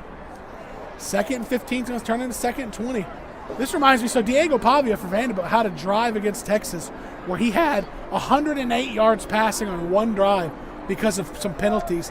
And the Bearcats are going to end. The Bearcats got the ball on the Lions side of the 50, and if they get this in the end zone, they're going to end up with like 75, 80 yards rushing. Yeah, they're essentially back where they started this drive at. Yeah, on a drive with only 49 yards of total offense.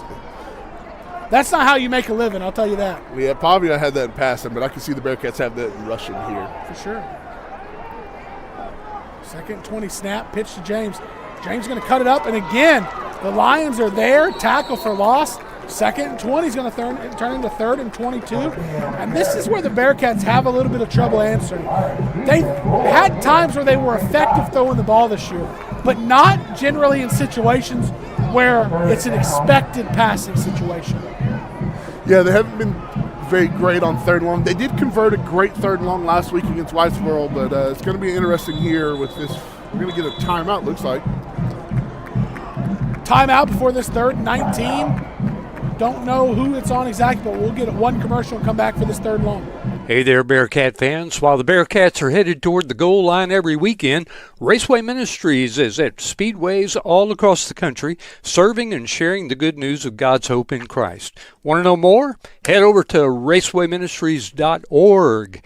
And meanwhile, go Bearcats. Does your lab want a swimming pool? Does your Maine Coon want that window in the sun? How much space do your horses need? Maybe you're shopping for future chickens or a mini cow. Whatever you or your pet's home buying needs are, Whitney Delcourt at Lake Country Lifestyle Real Estate is ready to help you find it. Call Whitney today at 214-724-1607 or visit her website at lakecountrylifestyle.com. And we're back here for 3rd and 21 for the Bearcats. We talked about the best athletes for the Lions are going to play defense only in spot duty. We see Sip Cooper here playing corner on this 3rd and long. Yeah, it looks like we got a coaching adjustment here. See what happens. The Lions run somebody on late. They must have been short a man. Hunter Newman gets a jet sweep, and he's going to be pushed out. 3rd and 21. He gets about 10, going to set up to the original line of scrimmage, and 4th and 10 for the Bearcats. What do you think we do here? We gonna go for this? I mean, it's 3rd and long. I mean, you can punt it. You're going to pin them deep if you can, but it is 3rd and 12, so it's not the 3rd and 10. I don't know. I don't think you've controlled everything so far. You don't want to give the other team momentum. Punting, pinning them deep doesn't really give them a ton of momentum. Giving them a 3rd down stop close to midfield, that does kind of give them that momentum. Looks like we're going for it, Ryan. Early decision here by Coach We are Morrow. I formation. Calling a flea flicker here. It's going to be just a straight drop back for Garrett Evans. Pressure. He's going to sling it deep. Caden David has a chance, and he holds on to it. Brings it down. What a catch. Sip Cooper, that wasn't the man he was covering, and he made up a lot of ground to get over there and try to make a play on it, and he got in there, but Caden David was able to hold it strong and convert on 3rd and 12. Ryan, good thing the referees don't have instant replay here like we got. But I don't know if he caught that. I think he might have bobbled it a little bit. Might have hit the ground there. But, hey, they called it a catch, and we got first down. 1st and 10 from the 14. It's going to be a pitch to Caden David. He's going to try to find a hole. He does. And he's going to get pushed out at the 10. But here comes more laundry on the field. It was a late flag. I'm not sure what that's going to be. Well, it's at the point of attack. You got to realize the play ended very shortly after the ball went there. So, I mean, that could have very easily been a hold at the point of attack. And that's what it is. Backing up the Bearcats again. Once again, the Bearcats are going to end up with 90 yards when they started the ball at the Lion 48-yard line. I think that's our 4th penalty on this drive alone. Plus the negative play on 1st and 10 earlier. Somehow the Bearcats have been able to overcome it to this point, but now they have it 1st and 20 from the Lion 24-yard line. Splitting out 2 receivers left.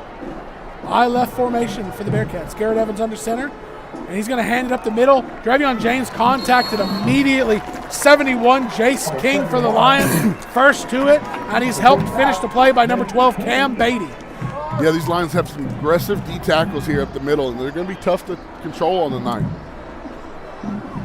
Need about 5 yards. 5 yards for the field goal range we've seen Anthony Torres hit. I don't know. We see him warm up. The furthest we see him go is from the 30. We need about 4 or 5 yards to get to that. But it is only 2nd down. The Bearcats aren't thinking field goal. They're thinking 7, so we'll see what happens. It's going to be a drop back. They're looking to throw. They floated up. No one's there. Garrett Evans threw more of a wheel route. I think Hunter Newman was supposed to run the wheel, but the way the defensive line kind of shot him up the numbers instead. Ball fell harmlessly to the turf. Closest man to it, 21, Antonio Hammond for the Lions. I like that play call. It's not something we do very often, especially on a 2nd down. So maybe trying to catch the Lions off guard there with a play action pass. Love the 2nd down pass play. Whether it's complete or not, it makes the other team respect it and have to think about it. And on 3rd and long, the Lions bring in Cooper again at corner, one-on-one with Michael Marsh. And it's going to be a pitch. That's Drevion James. He's going to get up, and that's going to put us in an area where we may be setting up a 39-yard Anthony Torres field goal. We'll see what Coach Worrell wants to do. Not much of a wind. No wind if you look at the flags. Yeah. And we're going to test it out. I like his leg at this distance, Ryan. He's a great kicker. I love to see this in a regular season game that doesn't have a whole lot of meaning before the playoffs. Let's see, not if we can do it in practice, not if we can do it in warm-up. Can we execute a 39-yard field goal in a game? Play clock's going to become a thing here maybe. We're just now getting set. 10 seconds left. It looks like we're going to get this off in time. Snap is low. David gets it on the tee. The kick is going to be good. No. Whoa. I thought that was good. Interesting. It's no good. 2:02 left in the first. Pilot Point 14, Lions 0. Hey, Bearcat fans. You're probably asking yourself right now, don't I know that voice? Yes, it's Terry Slay, the voice of the Pilot Point Bearcats, and have been for over 35 years. But more importantly, the Slay family has been serving the communities of Lake Ray Roberts in the funeral business. If you find yourself in need of a funeral home, please call us at Slay Memorial Funeral Center, and we'd be honored to take care of your family. After discussion up here in the booth, it looks like the Anthony Torres kick must have been wide right. It didn't have quite the leg Anthony Torres gets on it, but I think that's because the snap kind of rolled. Caden David just barely had it on the tee before the kick was up. But wide right, the Bearcats missed out. Like you said, it was great to get that practice in the game, too. Cooper back at quarterback, takes a snap, handoff to the right side. The Bearcat defense is going to be there and gain tackling, but not before he gains a few yardage. I was under the impression when you kick a field goal and you miss, the other team takes possession at where you kicked it. They teed that up. Maybe I'm wrong. They teed that up where the snap took place. It's going to be a sweep to the left. Joshua Washington for the Lions is going to get the carry. He's going to get positive yardage, setting up a 3rd and short. I wonder what point we're going to see Cooper run the ball. Yeah, I was kind of interested to see them handing it off here on this drive with them being down 2 touchdowns. I expected to see maybe a quarterback draw, maybe him rolling out a little bit more, but they've ran 2 run plays to start this possession. Junior running back receiver Joshua Washington got that carry, and this is going to be a quarterback run right. The Bearcats stretching, and they're going to have to do exactly what we talked about. Multiple bodies there because Cooper makes the first guy miss. But ultimately, a couple Bearcats are there, wrap him up, bring him down for no gain. 4th and short. I'm not sure if that was Caden David or Drevion James there, but great job setting the edge there and not allowing him a free lane to get running with a full head of steam. Well, I did notice that, and then I think Josh Martinez was the first one to him, helped slow him down, and then the couple Bearcats in on the tackle. 4th and about 4 here. Line to gain would be the 32. Run left. Cooper Washington's going to get tripped up by his own man. We'll see where the spot. That's a favorable spot, and Coach Worrell is not happy about that. I'm not sure if he's mad at the spot or the players because he's not looking at the referee and yelling. It did look like a bit of a favorable spot, but the Lions are going to get a first down on it. Snap. Another handoff right side. Oh, there's going to be some room here for the Lions. And Hunter Newman gets run over, and the tackle's finally made by Michael Marsh at the 50. Jatavion Smith-Adams there, number 7. He is a bowling ball to bring down. He is a thick guy, and he runs with some power there. Hunter Newman kind of was in a bad spot, got low, and slowed him down. It's going to be just a quarterback sweep left. Cooper's going to get at the edge. He's going to get around the edge. He's going to get the 30. There's a flag. And Cooper's going to be pushed out inside the 20, but there's a flag at the point of attack here. Well, that might go in the Bearcats' favor there, Ryan, because he had a lane to go. Some extracurriculars there after the play. Bearcat coaches get the Bearcat back on his side, but we're going to see what the flag is. That was all Cooper's athleticism getting there on the edge. Yeah, they snapped the ball pretty quick, kind of caught the Bearcats off guard a little bit, and he was trying to take that to the house.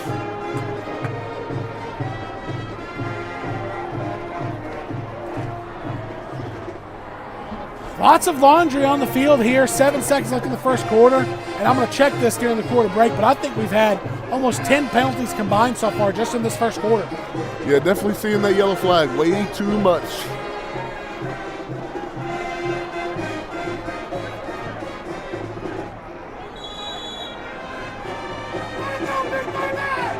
Whistle ready for play. 7 seconds left. They're going to have to run a play here before the quarter ends. 2 receivers right, which is the wide side, 2 backs next to Cooper. He's going to take the snap. It's just going to be a quarterback sweep right. And he's going to cut it up. There's just nowhere really for him to go. The Bearcats getting the ball. That's going to be in the first quarter here at Dallas Life Oak, where the Bearcats hold a 14-0 advantage. Need a mechanic you can trust? Key Auto in Pilot Point delivers honest, expert repairs without the dealership prices. From routine maintenance to tricky fixes, they get right the first time. Locally owned, highly rated, and always fair. Stop by Key Auto today, where your car and your wallet are in good hands. 608 North Washington Street in Pilot Point. Life is full of steps. We learn to take small steps and big steps. We take steps toward adventure, to keep growing. Steps to build a future, to discover what's next. This is banking at its best. This is banking forward. Looking for insurance coverage you can count on? Shannon Stevens and Hutcherson Insurance Group makes protecting what matters simple, be it business coverage, life insurance, home and auto, or group health. He's got you covered with his personalized service and trusted advice. Call Shannon today at 940-395-1181 to get started. And we're back here for the start of the second quarter. 6 combined penalties in this game. 4 for 30 yards on the Bearcats, 2 for 20 yards on the Lions. One thing I'm going to look for here, they've ran this play 3 or 4 times in a short period of time where the quarterback's just catching the ball and in a dead sprint to the sideline, and there's really been no space for him. I would anticipate on either, if I was the Bearcats, that same sort of action coming my way on a pass play. Yeah. Where they run a play action where they're going to sprint him out, but they try to sneak number 6, William Russell, out of that side, down the field, or number 10 over here, Arthur Washington. Bearcats going to have to be disciplined. Looks like we're having some spotting of the ball issues. We just flashed some stats on the screen there. Pilot Point outgaining the Lions, I think. Saw 155-20, which is a big deal for the Bearcats defense, holding these Lions to only 20 yards so far. Looks like we've got a little bit of confusion going on here, Ryan. Confusion on the spot, something I don't know. 155 total yards for the Bearcats to 20 for the Lions. 128 yards on the ground for the Bearcats, only 9 for the Lions. Only 11 passing yards. Not a whole lot going on for Sip Cooper. But a big part of that was the turnover and getting them behind the chains early, and that great play in the secondary. I think you called lane F on the strip of that big catch on 3rd and 21. Yeah, I think we've limited to maybe 2, 3 first down so far. It's a great job by the Bearcats defense here. Well, it looks like the referees might be ready to get this thing kicked off here. Lions breaking the huddle from the sideline again, resetting the play clock. 14-0 here in Dallas for this regular season finale. 2 backs next to Cooper. It's going to be handoff to Washington to the left side. He's going to try to get the edge. And the Bearcats just stressing. They're so nice. Jason Rangel was able to get to him, get his arms around him, and carry him out of bounds. Yeah, Jesse Rangel able to fight off a block and be able to set the edge and not allow him to get past him there. Great play by number 6. So great pursuit by the Bearcats, not allowing Joshua Washington to cut back. And then out there, way out in space, Jason Rangel never pinches in, makes him go around him, and escorts him out of bounds there, setting up a 3rd and 13. I'd be looking to maybe see that arm on Cooper again here.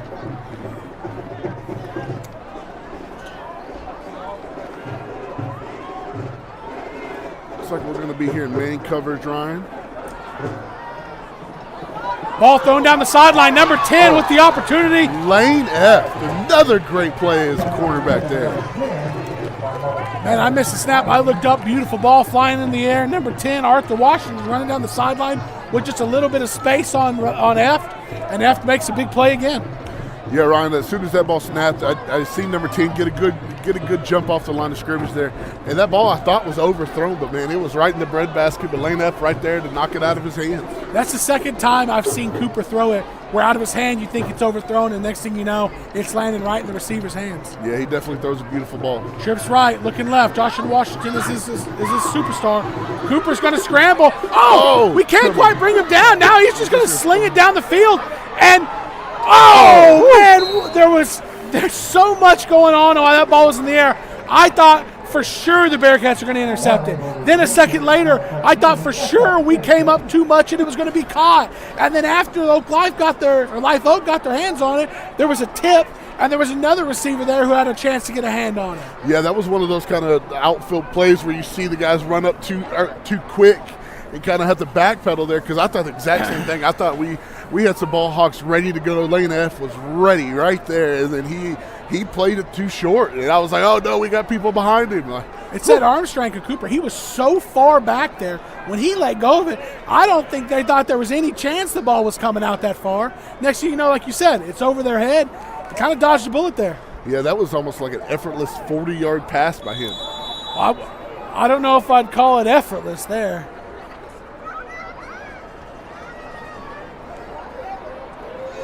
Breaking the huddle, ball on the Lion 48-yard line. 3-back set. It's going to be a handoff up the middle. Looks like Ashton Williamson once again nowhere to go. Yeah, number 58, number 71 there. They have been playing their best ball up the middle here tonight for the Lions. That was Chumley on the carry, not Ashton Williamson. 1 yard on the carry. Lions have been doing a very good job between the tackles, like you just said. Only real success we've had is getting the edge on the jet sweep.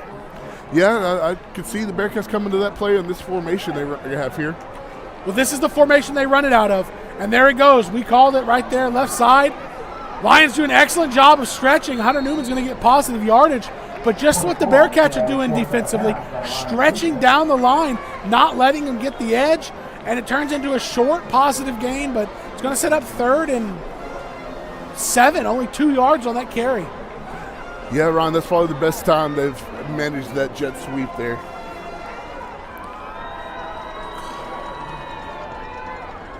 The game clock is not running on that run play. I know we went out of bounds, but I thought runs on the ready for play. At this rate, we're going to be here a long night if the clock's not going to run like that. Maybe it'll get down to 58 degrees. Oh, my goodness.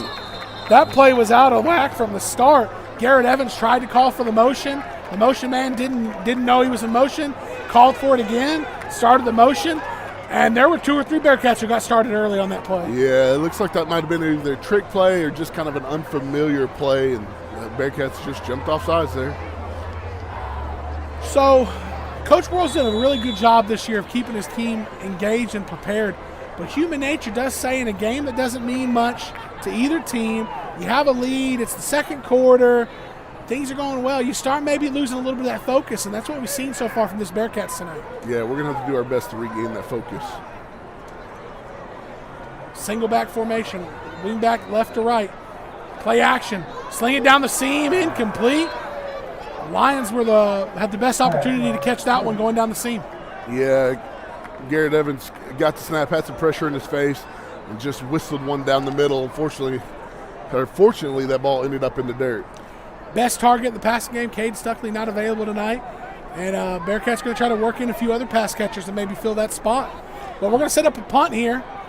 We lost about 4 yards via the penalty on this drive. Hopefully, we got Sip Cooper back here to receive this. Let's keep it out of his hands. With this much space, please do not punt it to him. It's a good punt by Torres. It's going to be bounce at the 18, and then it's going to take a Bearcat bounce inside the 5, roll. And the Bearcats look like they're going to down it at the 3-yard line. Excellent punt by Anthony Torres. 10 minutes to go in the second quarter. Pilot Point 14, Lions 0. Looking for the perfect lawn without the hassle? Perfect Turf has you covered. From expert weed control and premium fertilization to full sod installation and artificial turf that looks lush year-round. We bring the green, so you don't have to. Visit PerfectTurfTX.com for more information. You work hard every day to provide for yourself and your family. Why not let someone else help you out every now and then? As your local Texas Farm Bureau insurance agency, that's why we're here, for peace of mind and to help you protect what matters most to you. Call Denton County Farm Bureau Insurance at 940-38. 1st and 10, Lions from their own 3. First play is going to be a handoff up the middle, and they maybe get it out to the 5-yard line by themselves. A little bit of room there, setting up a 2nd and 8. Yeah, the last time the Bearcats had a team pinned deep like this was against Pottsboro. They were able to break it for a 50-yard run. Good play there by the defense to keep them bottled up, keep them close to their end zone. I'm surprised we haven't seen a little bit of zone read out of this team. Joshua Washington is a good athlete at running back. Also, like we said, number 7, Jatavion Smith-Adams, giving those 2 guys the downhill motion to run, and then Cooper could pull it out the backside. And this is going to be the quarterback run right. He's going to bounce it up. And Sip Cooper's going to take this one all the way. This is what we've seen. The Bearcats are trying to chase him down. And they got a hand on him but couldn't tackle him. At the 10-5, 95 yards from Sip Cooper. And the Lions get on the board. He is electrifying, Ryan. So that time they run the same action to try to get out to the right side, but he doesn't stretch it all the way. He finds the cutback, brings it up the right hash to across midfield, got contacted at about the Bearcat 35, was able to break that action, and then get it down to the left side on the numbers and get in the end zone. Yeah, I was impressed by the Bearcats. They did not give up and just let him have a free run. They were making the extra effort to try to catch him on that. And I tried the announcer jinx. I tried it. I said he's going to take it all the way. And then we almost had a chance to bring him down. But it looks like they do attempt extra points. They're going to try to get this lined up. Man, with a guy like Sip Cooper, one play can change everything. Snap is good. The hold is down. The kick is up. And it is through. 9:09 left in the first quarter. Pilot Point 14, Lions 7. You work hard every day to provide for yourself and your family. Why not let someone else help you out every now and then? As your local Texas Farm Bureau insurance agency, that's why we're here, for peace of mind and to help you protect what matters most to you. Call Denton County Farm Bureau Insurance at 940-387-8572 for a quick auto, home, or life insurance quote. And learn more about how Farm Bureau Insurance can protect what matters. Life insurance products underwritten by Southern Farm Bureau Life Insurance Company, Jackson, Mississippi. Are you ready to buy a home? Call Chase Pearson at Supreme Lending. Fast closings, expert advice, and personal service that will make the mortgage process easy. Whether you're buying or refinancing, Chase gets it done. Call him today at 972-559-0952. Advanced Care Veterinary Hospital in Pilot Point has served animals in the Pilot Point area for over 30 years. They offer quality, unmatched care for large and small pets, including preventative care, vaccination, flea, tick, and heartworm prevention. They also provide sick animal care, surgical, and dental needs. Good luck to the Bearcats this season from Advanced Care Veterinary Hospital in Pilot Point, where pets are family. I'd be prepared for the onside kick here. The Lions try to seize that momentum. The ball is falling off the tee. This is a good chance to tell everybody, starting next week, it is the playoffs. UIL rules prohibit independent broadcasts like ourselves to broadcast video for those playoff games. We will still go to all the playoff games. It will still be Nordy and I bringing you the broadcast, but it is just not going to be something the UIL will allow us to do, is stream video. So It's not us, it's them. This is going to be a deep kick, and the Bearcats are going to try to let it go out of bounds, which they do. Smart play there by Hunter Newman, letting that ball roll out. Absolutely. You take a bit of a risk because, man, if it dies in bounds, you put yourself in a real bad spot. But ends up being a smart play, and the Bearcats are going to get good field position. Yeah, hopefully we can stay ahead of the change on this drive here, Ryan. We keep backing up with all these penalties. So I'm sure Coach Worrell's having a good discussion on the sidelines about how excessive these penalties have been to start. Well, I know the Cooper touchdown run gave a shot of life into the Lions. Hopefully it gives a shot of life into the Bearcats, understanding, hey, one play, 95 yards is entirely possible from the Lions offense. You boys better start dialing in and getting something going. Yeah, an electric play like that might be able to refocus these Bearcats. It's going to be 1st and 10 from the 30. 3 backs in the backfield. Power right formation for the Bearcats. Take the snap, and they're going to try to hand off up the middle, and there's just no room between the tackles. So one thing both teams have been doing a pretty good job of is stretching, not letting things outside of them. But the key to being successful while doing that on defense is everybody flowing that way and not giving a cutback lane. That's exactly what happened on that Lion touchdown. The Bearcats stretched well, but they didn't get even flow down the line of scrimmage. Gave Cooper a small hole, and that's all he needed. Yeah, Ron, number 58 here. Kalen Gardner is having a great night here at the defensive tackle position. He's definitely controlled the line of scrimmage tonight for the Lions on the defensive line. And we're going to run a power right at him. And Chumley's going to break one tackle, try to spin out of another. And he's going to get a medium gain there, setting up about a 3rd and 5. Sometimes the best thing to do with a guy like Gardner, what we've seen so far, is when you're running away from him, it gives him the opportunity to move laterally. And sometimes the defensive linemen are maybe a little quicker than the offensive linemen laterally. Running the ball right at him takes away his advantage to move laterally, and kind of power on power. That's what the Bearcats did there, resulted in 5 yards. It's going to be a pitch to Newman. He's going to get the edge, 1st down. He's going to be pushed out at about midfield, but that's enough for a Pilot Point 1st down. Bearcats doing a great job there getting Hunter Newman on the outside where he is electrifying. Addressing some of the chat here, just to be clear, we will be streaming the playoff game. We will be live. We will be bringing, the same things we have all year, just not going to be on video. Like and subscribe, and we will bring that game. We'll try to bring the best picture from our voices, Ryan. Well, we both know you have a face for radio, so pitch right for the Bearcats. Going to get the edge again. This is Chumley, and he's going to get brought down at the 42. A flag comes out.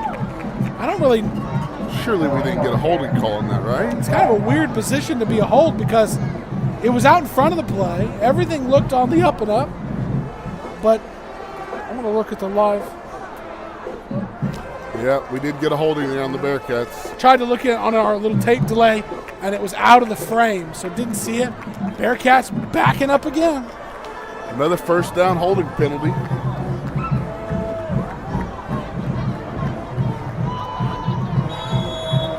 I have a feeling there is going to be quite a spirited discussion at halftime from Coach Worrell about the penalties. I could see some gassers or some burpees maybe being in that spirited discussion. Yeah, because it just hasn't been sharp from the Bearcats.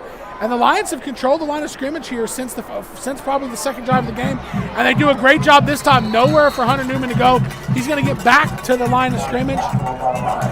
Going to set up that 3rd and 14. Yeah, 2nd and 13. That was a scary run there by Hunter Newman because he has that ball hanging out like a loaf of bread. And luckily there was no line on the backside pursuit to knock that out. Well, I think the reason that happened is as he took the pitch, the guy the defensive end coming upfield was already right there in his face. So trying to make a move, trying not to get hit immediately. Luckily, he was able to secure the ball and be tackled cleanly I formation for the Bearcats. It's going to be a drop back rollout to pass. Garrett Evans going to step up, has a little bit of space, and he's just going to tuck it and run. He's going to reverse field. He's at the backside. He's going to get right at the line of the game for the first down, and it's going to be just short. I don't understand. He looked like if he just ran, he gets the first down, but he felt like he's kind of stopped to maybe break a tackle or make a move, and ultimately I think it's going to mark him just short. But a 2nd and 14 is going to turn into about a 3rd and 1 here. Yeah, that was great blocking there by the O-lineman. Be able to give him enough time, but ended up being able to sneak out the backside, to get him a great run there to set it up at 4th down and manageable. We're going to get 6:05 left in the first quarter. We're going to get timeout. Look at this replay here. Rolling out right. He's going to reverse field. Looks like he has a lot of space. He's going to get the first down, but he just kind of maybe he didn't stop. There's a guy who dove at his leg, slowed down his progress. Then he was defending himself from the coming defender. And good scramble, great play there by Garrett Evans, setting up a 4th and 1 for the Bearcats. Coach Worrell is letting the referees have it about something. So that's something we talked about. John and I did a lot last week. Last week, Coach Worrell was the most animated we had seen him all year. Now, we've kind of assumed that was due to a major district game with a lot of implications on the line. But he is giving them the business again this game. That is one thing I like to see. He is not letting these referees have a night off. And if they want to get involved throwing the flag, he's going to let them know about it. He was letting him have it. So he said he was giving it to him, and then he said something, and he shook his head like, okay, yeah, we're on the same page. And then he turned around, went back into his huddle, and immediately came back out of the huddle. It was like, wait a minute, that's not right, and let him have it some more. It's not 4th down. I thought it was weird when the 4th down was on the marker. It is 3rd and 1 for the Bearcats, and that might have been something he was letting him have it about. These referees might have a halftime adjustment and try to flip sidelines because that referee's been getting an earful all first half. Now they're having to try to explain what's happening to, looks like Welton Johnson, the head coach for the Lions. It's going to be 3rd and 1. Line to gain would be the Lion 40-yard line. Bearcats going to have 2 chances to get 1 yard, and they're going to have to do it with Kylan Gardner there right in the middle for the Lion defense. This game has really not had a good pace with all the penalties, the clock stoppages. Yeah, definitely. I thought this would be a track meet a lot faster, but we've slowed this down. 2 backs, power left. That's Ashton Williamson, and he's going to hit the hole with some pace. He's going to get inside the 30, more than enough for a first down. Bearcats going to set up 1st and 10 at almost the 25-yard line of the Lions. And the Bearcats snap this ball quick. Talking about tempo, here the Bearcats go. 2 backs, snap, same play. And Ashton Williamson's going to break the tackle. He has a chance. He gets it in right up the middle of the field for a Bearcat touchdown. Flag comes out late. There's no Bearcats in the area, so I think this might be on the Lions. They're not happy about something. You're right, this game's getting a little chippy. Ron, I wonder if that was a discussion coming into this game, is when you have a successful play, try to get on the ball and snap it quick and run the same thing. Because that's the first time we've seen the Bearcats really do that all season, I feel like. Unsportsmanlike conduct on the Lions, probably going to be forced on the kickoff. I hear you say that. Maybe the coaches in the room next to us heard us talk about how the tempo is dragging, and they said, you know what? Let's try to speed this game up a little bit. I think it's a wise decision to listen to us sometimes, Ryan. I'm not going to disagree with that. Bearcats swing the gate. Anthony Torres has this teed up. 5:50 left in the second quarter. Pilot Point looking to extend the lead to 14. The snap is good. The hold is good. The kick is up, and the kick is good. Before we go to break, let's get a replay of that touchdown. Back-to-back plays. Ashton Williamson, this one, he's going to catch a snap and hit the gas up the middle, break a tackle, and then he almost stumbles, but he's able to get us into the end zone to extend the lead back to 14 for the Bearcats. Like I said, 5:50 left in the first half. Pilot Point 21, Lions 7. Hi, I'm Greg Pelzel. Here at Pelzel Printing, we do custom embroidery, custom screen printing, and promotional product. You can reach Greg Pelzel at 940-453-5443. Go Bearcats. Bearcats are going to get to tee this kickoff up at either the 50. Yeah, the 50 is where they're going to tee it up. From here, Anthony Torres has the leg to boot it out the back of the end zone. With Cooper back on the return, that's probably what I would try to do. They're going to move it up. They're going to move the kickoff up to the 45 of the Lions. Definitely at this point, I'm Anthony Torres. I'm Coach World. Kick it out the end zone. I don't know, Ryan. Kind of a fan of an onside kick here. Well, Norton, let's see if you called this successfully.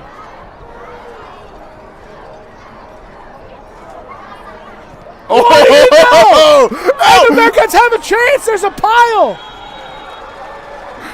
And we got the ball. Nostradamus on the call. What made you even think of that, Norty? Just something in my ear just told me I should call that. Let's watch a replay of that. Holy cow.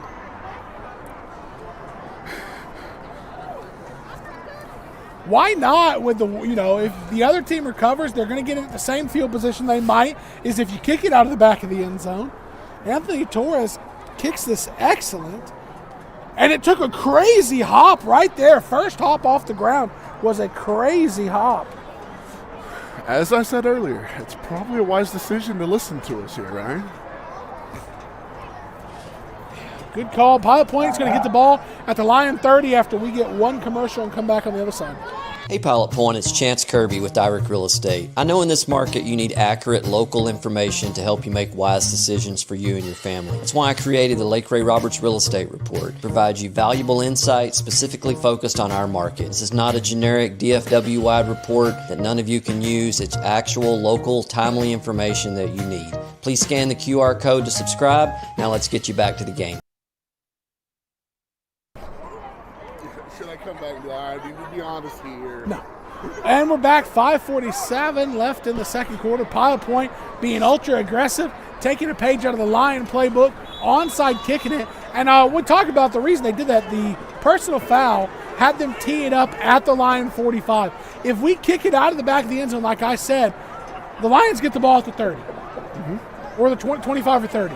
So instead, we just onside kick it, and if the Lions recover, they get the ball right about where they would have if we kick it out of the end zone. So smart strategic play there from the Bearcats. Snap. This is going to be Chumley, the power left. This has been one of the better plays here lately, and this is going to go 8 yards. That play worked great on the first 2 drives of the game. The Lions kind of stood up on it a few drives in a row, but the last drive, we asserted our strength on that play, and that's what we scored a touchdown on. Yeah, Ryan, in the pregame show, we talked a lot about momentum, and that's just that onside kick is a big play to regain that momentum coming off a touchdown drive, get the ball back, and hopefully put this in the end zone for 6 again. Cooper finally gets something going, 95-yard touchdown run. And what do the Bearcats do? Long touchdown drive, onside kick. Keeping him on the sideline is the best way to slow him down. Power right. Chumley's going to get it upfield. He's going to try to cut it out left. He breaks a tackle. 10, 5, Bearcats touchdown. What a great run there by Chumley. Power run. That power right, power left has been a weapon on the last 2 drives. The previous drive was all Ashton Williamson. That drive was all Josh Chumley, and we're going to get the replay right here. Excellent camera work on the roof there by Roger Marsh, and Chumley just strolls in the left pylon for a Bearcat touchdown. They're going to half swing the gate. And are they going to go for 2? They are. Oh, no! The center, David Pickrell, when he grabbed the ball, he kind of drugged the ball on the snap, which was an illegal procedure. And the Bearcats are going to try to catch him off guard and go for 2 there. But instead, they're going to back him up 5. And now I imagine Coach Worrell's going to kick the PAT. Man, that sucks. We did a great drive, no penalties, got in the end zone, turn around and get a penalty. They are swinging it fully this time, so we're going to get an Anthony Torres PAT. This time it's going to be teed up at the 15, so 25 yards, well within Anthony Torres' range. Hopefully it's a clean operation here. Snap, hold, the kick is up, it is strong, it is through. 5 minutes even left in the first half. Pilot Point 28, Live Oak, Cliff 7.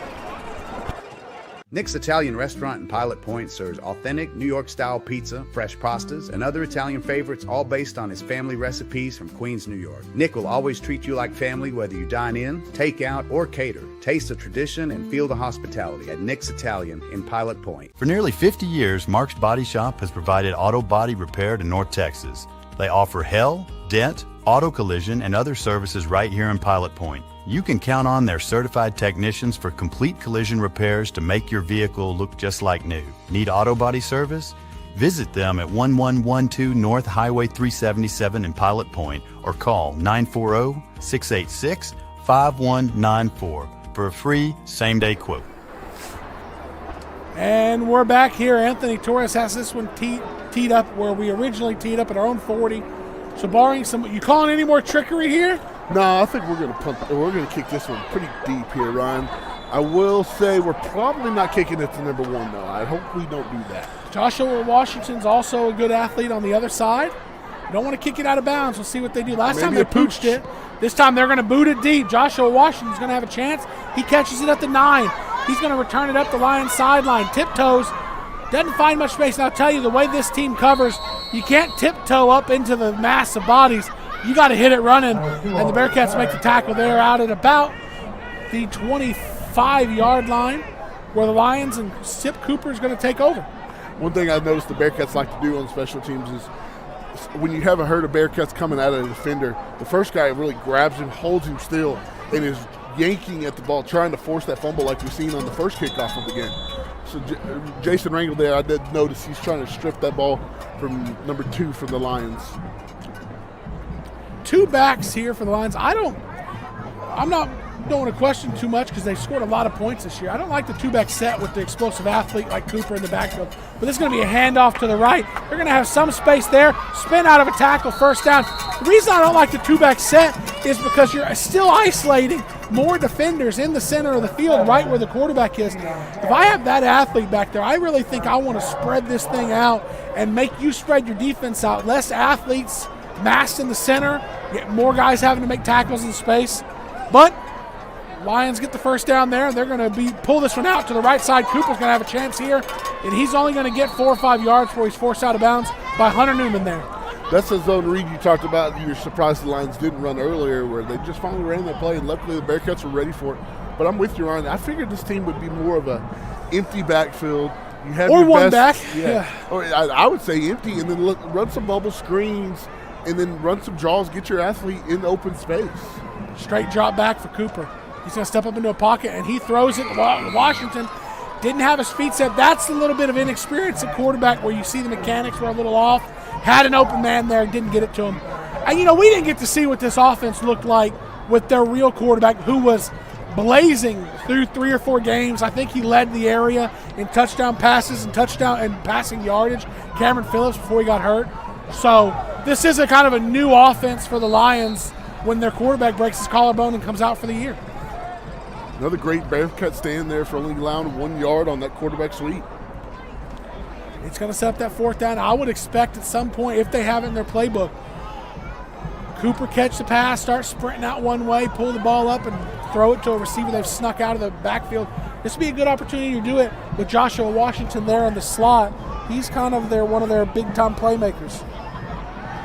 And they're going to look to him. They're immediately pressured. Cooper's going to roll out, and he's going to throw it to Washington right here on the sideline. He's calling him and they're calling him incomplete. And I don't like that call. I think it was out. I know it's right in front of. Well, see, that's how hard that call is. We are literally. They're calling it a catch. We were both right here, and we saw 2 different things. So I think his toe was down, but his heel was out of bounds. That's what I see. The side of his foot, I thought, coming out down out of bounds.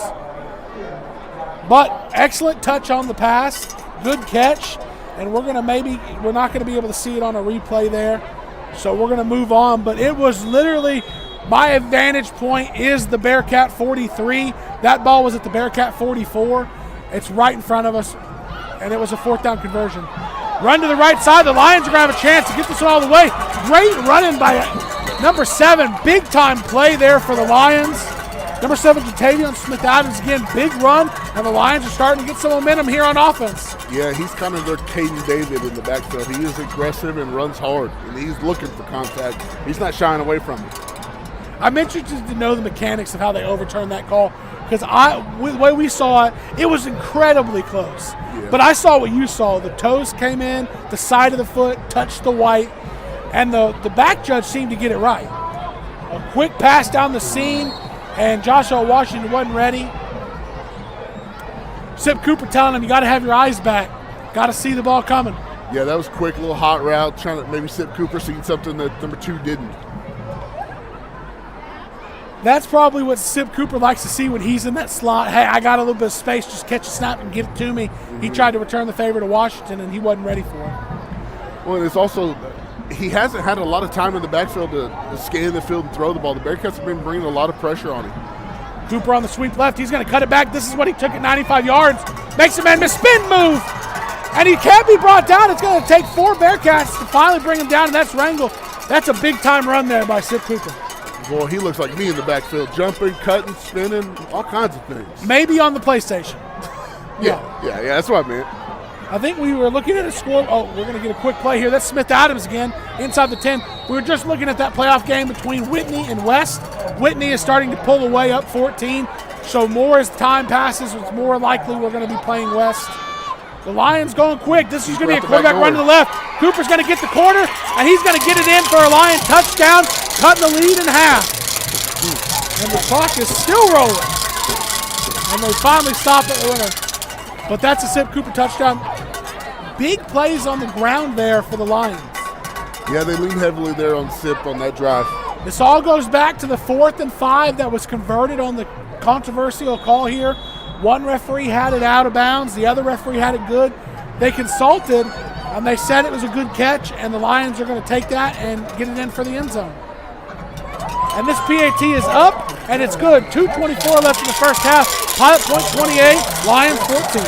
Pilot Point Feed Store is a locally owned and family-run business established in 2003. The Shawn family's experience and exceptional service are unmatched. They carry a large selection of feeds for all animals, while they're a visitor retail department and boutique for name-brand clothing, ranch supplies, deer feeders, grills, home decor, and more. Pilot Point Feed, it's more than just a feed store. At Texas Elite Cheer and Tumble, we offer something for every child, starting at age 3. Preschool classes to elite tumbling, every class is packed with energy, encouragement, and skill building. Kids tumble, jump, and learn in a safe, exciting environment where all abilities are welcome. Join the gym where confidence is built and every child shines. Your journey starts here at Texas Elite Cheer and Tumble.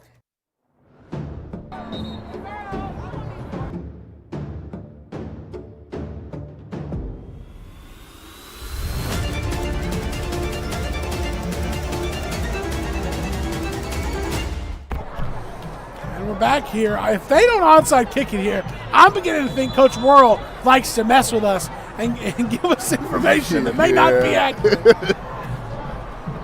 We're sucker for believing it too. Whatever he says, I'm like, you got it, man. Hunter Newman's going to be able to field this one on a short hop. He's going to get it across the 30. Midfield, tackled, not tackled, breaks a tackle, finally brought down on the Lions side of midfield. Earlier in the year, Coach Worrell told us on a call that Callisburg loves to run the screen, and they proceeded to not run one screen the entire game. He told us this team does not punt, and they onside kick. They have punted tonight, and they haven't onside kicked once. He is yanking our chain, that's for sure. We're going to have to talk to him about that next week. Well, 2 minutes and 14 seconds left to go in this half. Pilot Point's going to start this possession on the Lions side of the 50. The last 2 drives, that power play in between the tackles has been the bread and butter. Ryan, I'd like to see the Bearcats take this a slow, methodical drive and not allow Sip to get the ball back before half. And they're going to go back to that bread and butter, power left. Chumley's going to break the first tackle. It's going to take a couple Lions to bring him down after 4 or 5. These horses are getting more run than we thought that they might tonight. But the kind of the situations call for it. We're going to get a 2-minute timeout here, Ryan. And we're going to take a timeout ourselves and come back for the rest of the first half.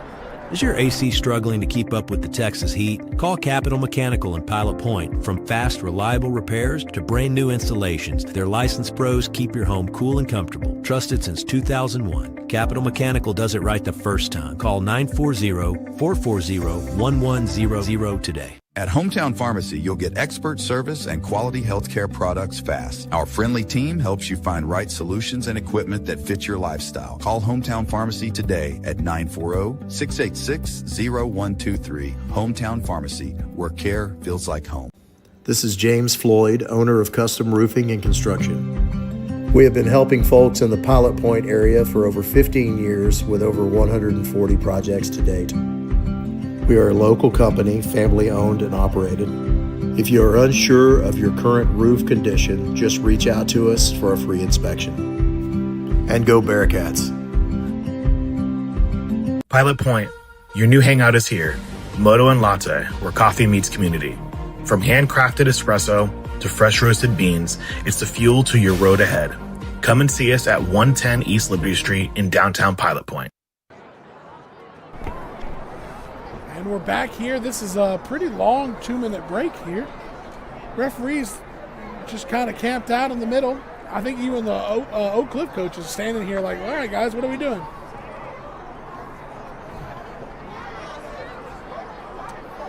Having a big discussion there. I think they're having some clock issues as well. We've seen the clock running, but that play ended with about 2 minutes and 5 seconds left, and it ran all the way down to 1:52. You take the 2-minute timeout at 2 minutes, not 1:52. Just trying to round down. This guy wants to go home. He wants to get out of here before it gets to 58 degrees and cold.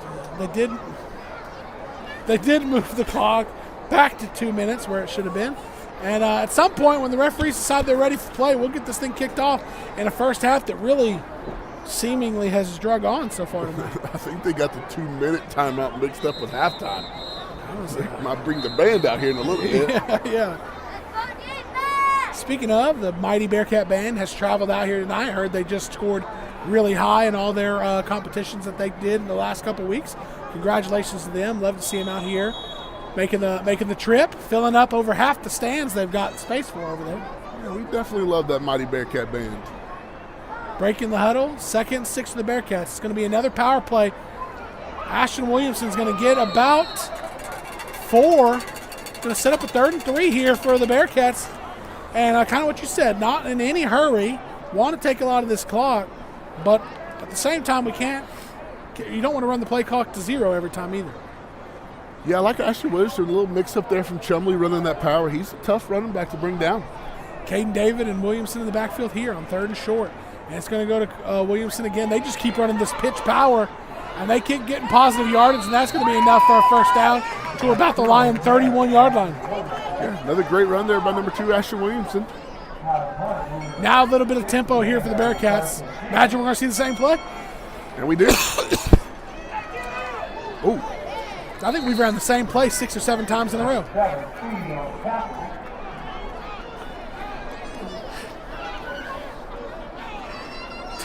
Trying to get on this 6-7 action here, Ryan? Absolutely not. First down carry good for about 6 for the Bearcats. Ashton Williamson took a big hit for number 7 there from the Lions on that carry. Different formation, same play, and Chumley has a chance. Picks up a block from Marsh. He's able to get around him, and is he going to be pushed out? He's going to be pushed out at inside the 1-yard line. Chumley was going for his 3rd touchdown of the night on that carry. Watch this replay, Ryan, here. He had a hole big enough the Mack truck could drive through. Michael Marsh out there on the edge working, and was able to get our runner all the way down to the 1-yard line. So 44 seconds left in the half. We're going to have 1st and goal from the 1 for the Bearcats. And I imagine we're going to run the same play we've ran about 8 times in a row now. Yeah, I like to dive up the middle. I'm notorious for calling some plays. I think that's a good idea here. High formation. It's going to be the same play. Chumley's going to get it around the corner, and he's going to walk in for another Bearcat touchdown. Clock didn't run on that play, so kind of an untimed down there for the Bearcats, I guess. But we get in the end zone. We're going to get another replay here. And Bearcats just absolutely walk in untouched into the end zone. And now let's see if we do this 2-point conversion thing or if we're going to just swing the gate and start taking these PATs. Yeah, it looks like we are going to swing the gate here and kick this PAT. Nope, I'm wrong. We're going to do what we did last time. And there's a pitch. It's on the ground. Caden David picked it up, spun out of the first tackle, but ultimately could not convert. So that 2-point conversion is no good. 44 seconds left in the first half. Pilot Point 34, Lions 14.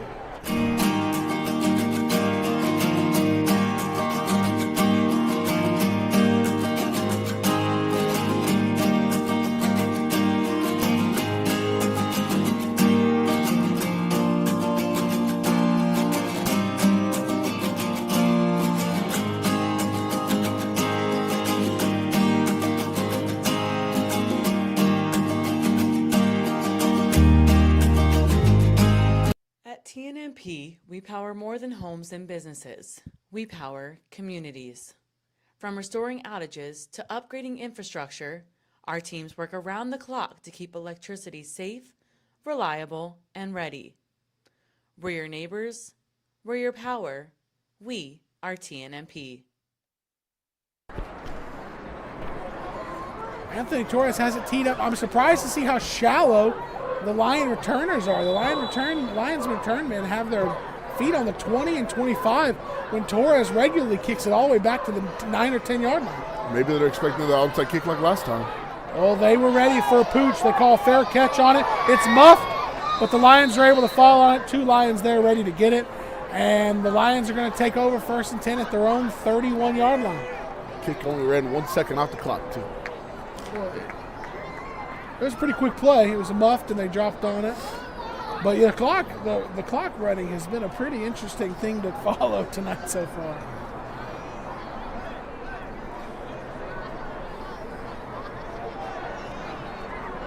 The Lions are going to have the ball. Ooh, new Sid quarterback. Cooper lining up at receiver here. We saw them trying a new quarterback, Derek Wilson, in the pregame. And, you know, I think we've been talking about how much of a good of an athlete Cooper is, and at quarterback how explosive he is. He's the #1 receiver in the nation in his class. So we're going to get a chance to see it, and they're going to give him some space here, and they're looking his way, and they're running they use him as a decoy there, running back swing pass to the left, his side, and it works out positive yardage. I would have done the same thing Lane F did there right before the snap. He backpedaled about 10 yards to give plenty of space. Will the Bearcats look ready for this change over here? They have 2 guys that way, and this is going to be a carry that way again, and they're going to try to get the edge, get out of bounds. That's Joshua Washington on the carry, and he gets out of bounds there. And looks like Michael Marsh come down on his ankle, so he's going to see if he can work this out. We'll get a break and come back on the other side. Ready for a smile that you truly love? At Pilot Point Dentistry, we provide friendly, personalized care for the whole family, right here in Pilot Point. Come join our dental family and experience expert care with a personal touch. Call us today at 940-686-2201.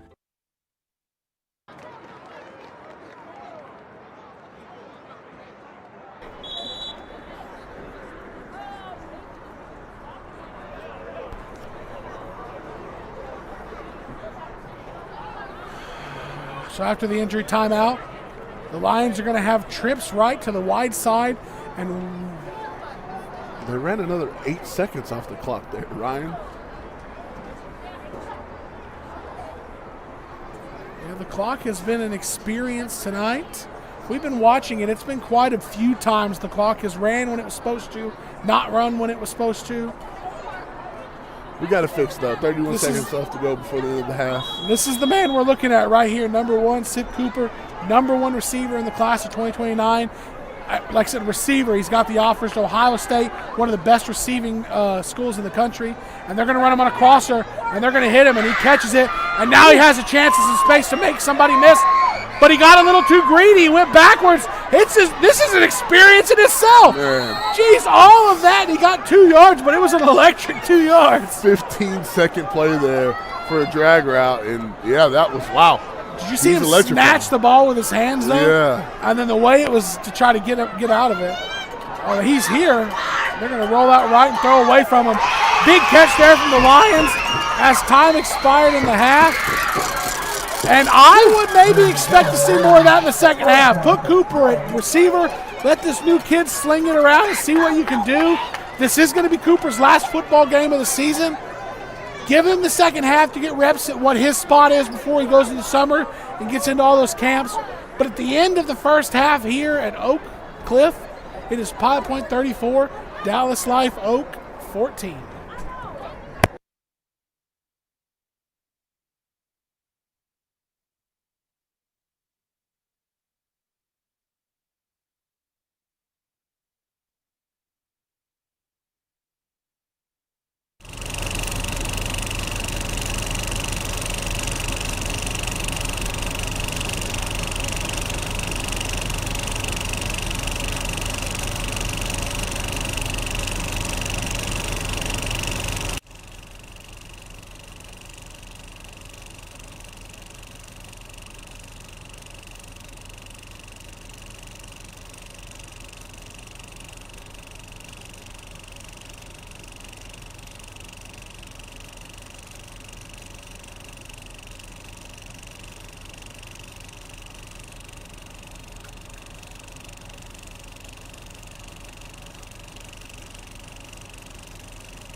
Brittany. Why did you do this?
I can hear you. Can you hear me?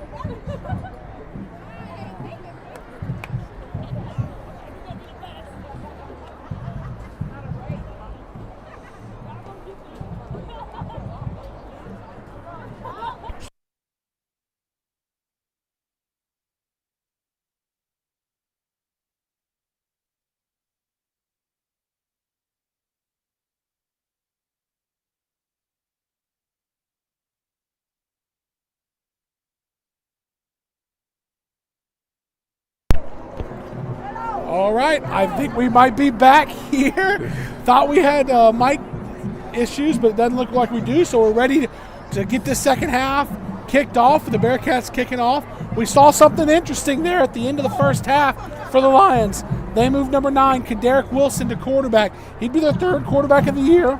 We watched him in the pregame. You could tell he had a live arm, but he had never played quarterback before. Late in that half, Oak Life made the choice to put him at quarterback, and I think going forward, that might be their best chance on offense to really get Sip Cooper going. We're going to get a little pooch kick here and try to keep it out of Sip's hands, Ryan. Well, fair caught, number 5. Who do you think we're going to see at quarterback? Number 9 is coming out on the field. I haven't seen him in many other positions other than quarterback so far tonight. Yeah, Ryan, I think it definitely looks like he's lining up here as receiver, and that looked to be the best option for them. Because he is electric at the quarterback position, but just that one catch we've seen from him, he is even more electric at the receiver position. Yeah, I think this is absolutely the right call for them. And now we get to see the one half of football where Sip Cooper is going to get to do what he's going to be doing on a big stage here in a couple years. Yeah, I'm sure that was a big talk and a big focus at halftime from Coach Worrell and the D coordinators, what the Bearcats are going to look to do in the coverage here. First snap. They're going to throw it deep to somebody else down the seam, and it's just overthrown. That was a great throw from a guy who hasn't played a whole lot of quarterback, had a live arm down the seam there. Yeah, definitely caught the Bearcats off guard because he was streaking right down the middle and had a lane if he was able to make that catch. Michael Marsh gave Sip Cooper some space there. Sip Cooper ran a curl route and was open. And after one play of that, they moved Cooper back in the backfield here, and he's going to take this snap at quarterback. And it's going to be a run up the middle. Smith Adams spins out of one tackle, and he's going to get the line of game for the first down. First down, Lions. Yeah, he's a tough running back to bring down. He's a big bowling ball back there in the backfield. He's had plenty of successful rushes in the first half for the Lions. Tempo here from the Lions. They're going to quarterback sprint out left, and Cooper's going to find a little bit of space, spin, and going to be brought down by a couple Bearcats. Yeah, good job by Ranger there setting the edge and not allowing him to get the outside lane. Carter Locke and Caden David on the tackles. Yeah, not letting him really get up to speed in space. Got to have pursuit by the backside of the defense as well, not allowing a cutback lane. Two backs next to Cooper. It's going to be another handoff to Smith Adams. And this time the Bearcats do a great job of getting their hands on him before he gets his momentum moving forward. And it's going to set up 3rd and about 7 for the Lions. Right, and I'm really shocked that you don't see a lot more empty backfield sets with him and just letting him run. Give him space, lessen the amount of Bearcats in the box, and just see what he can do because he's electric with the ball in his hands. And they're going to try to run him out the left side. Very disciplined play by Rangel. Great job. Wraps him up Rangel around the leg. Michael Marsh brings him down. Extremely disciplined, not chasing down the line of scrimmage for Rangel. Allowed him to stay there, not let Cooper get outside of him, and him and Michael Marsh team tackled him. Yeah, you can tell the fundamentals have been coached in Rangel. Being able to focus on the belly button there and not allowing the jukes and the shifts to throw him out of position. Another 2-back set here for Cooper, and he's going to drop straight back to throw. He's throwing a deep out. Joshua Washington with the catch, and that's going to be past the line to gain for another Lion first down. Yeah, he ran just 2 yards past the line to gain and turned around. The ball was right there in his belly. Lions going quick here. I like this change of pace for them. Smith Adams run to the right side. Rangel, the first one there, couldn't bring him down. That was Chumley, who was the first one there. Couldn't bring him down. A couple of the Bearcats help, and they hold him to maybe 1 yard there on that first down carry. Ryan, if the Lions adjustment they can make on something like that is they are going quick, and the Bearcats have a tendency to jump off sides. So if they did a snap count to throw the Bearcats off, you could see a free play being given to the Lions with the aggressive ends that the Bearcats offer. Kadarick Williams and Smith Adams in the backfield next to Cooper. We know Kadarick can throw the ball. I wonder if they have any trickery like that in their playbook.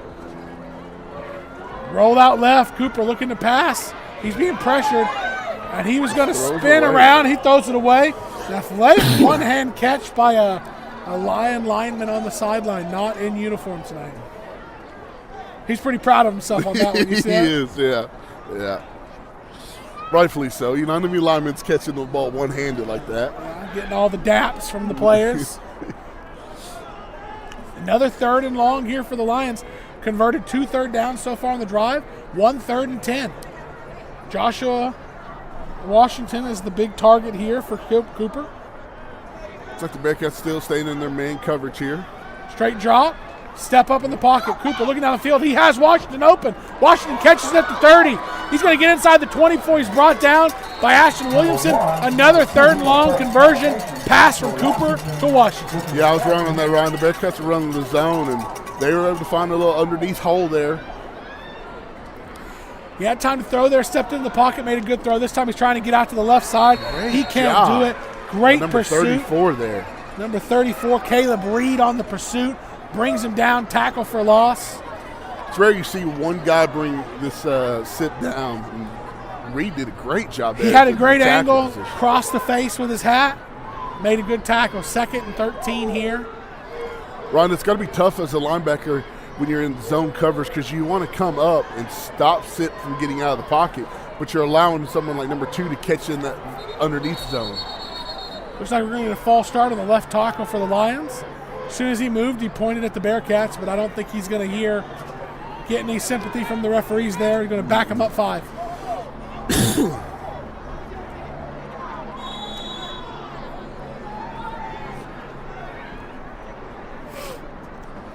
So we're going to have a 2nd and 18 here for the Lions. Like I said, I don't necessarily think they should go empty because there needs to be the threat of the running back. But I don't like the 2-back set for the Lions. Straight drop to pass. Pressured, rolls out the left. He's going to just play around with Chumley before he just flips the ball out of bounds. That's really impressive by a freshman. You don't see that a lot. They try to extend the play and not look to just throw the ball away. He's done that 3 or 4 times tonight where he just flips it out of bounds when he doesn't have a lane. Especially as athletic and explosive as we saw in the last series before they got the first down on 3rd and long. He thought he was going to roll out and run way backwards to try to get things going. It changed his mind at the last second, threw it out of bounds. But here we go, 3rd and 18. Trips right. That's the wide side of the field there. Joshua Washington down here one-on-one with Eft. And they're going to look that way. And they're going to throw it to him. And he wasn't one-on-one. He had Michael Marsh and Eft over there both bracketing him. It looked like F was underneath and was able to maybe get a hand up, or Marsh, one of the two. Yeah, that was Marsh on the other, kind of covered in the flat zone, was able to get his hand up and maybe tip that ball. 4th and 18 here for the Lions, down 20 points here on the opening drive of the third quarter. They've taken some time off the clock here at this drive, but all for naught. They don't want to take time off the clock if they're not going to score touchdowns. Yeah, this is a long 4th down distance to convert here. Trips to the wide side of the field, straight drop back for Cooper. And he throws it down the seam to nobody. The Bearcats are going to do themselves a disservice. Yeah. That was 4th and 18. The interception is going to give the Bearcats the ball instead of way back at the 27. They're going to take over at the 10, but they might be bailed out by a late penalty, unsportsmanlike penalty on the Lions. Yeah, that's going to go in the Bearcats' favor. Give them the ball at the 25-yard line versus the 10. Great interception there. That was close. It was a low diving catch there by Williamson. Great safety play. Well, I'm sure, especially after you're going to get to 15 yards on this personal foul, I would you like to add a turnover to that defensive column in the stat sheet. Absolutely, Ryan.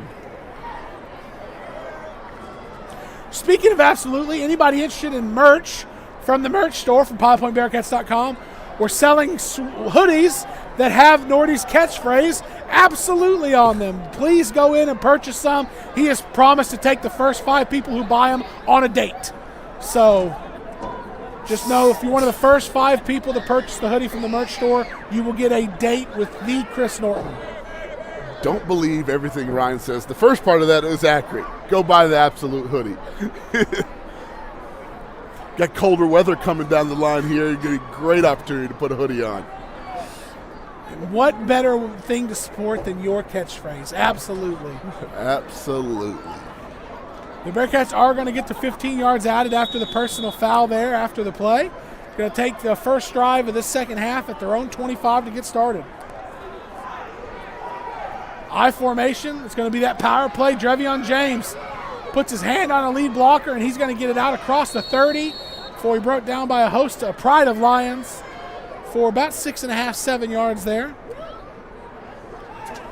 Ron, interesting decision there. We didn't see Chumley in the backfield. Drevion James getting a carry there. We talked about load management in the first half, and we didn't really see it much from the Bearcats with Chumley getting a handful of carries, a lot more than we thought. So maybe that's an adjustment that we're going to see in the second half with us being up 20 here.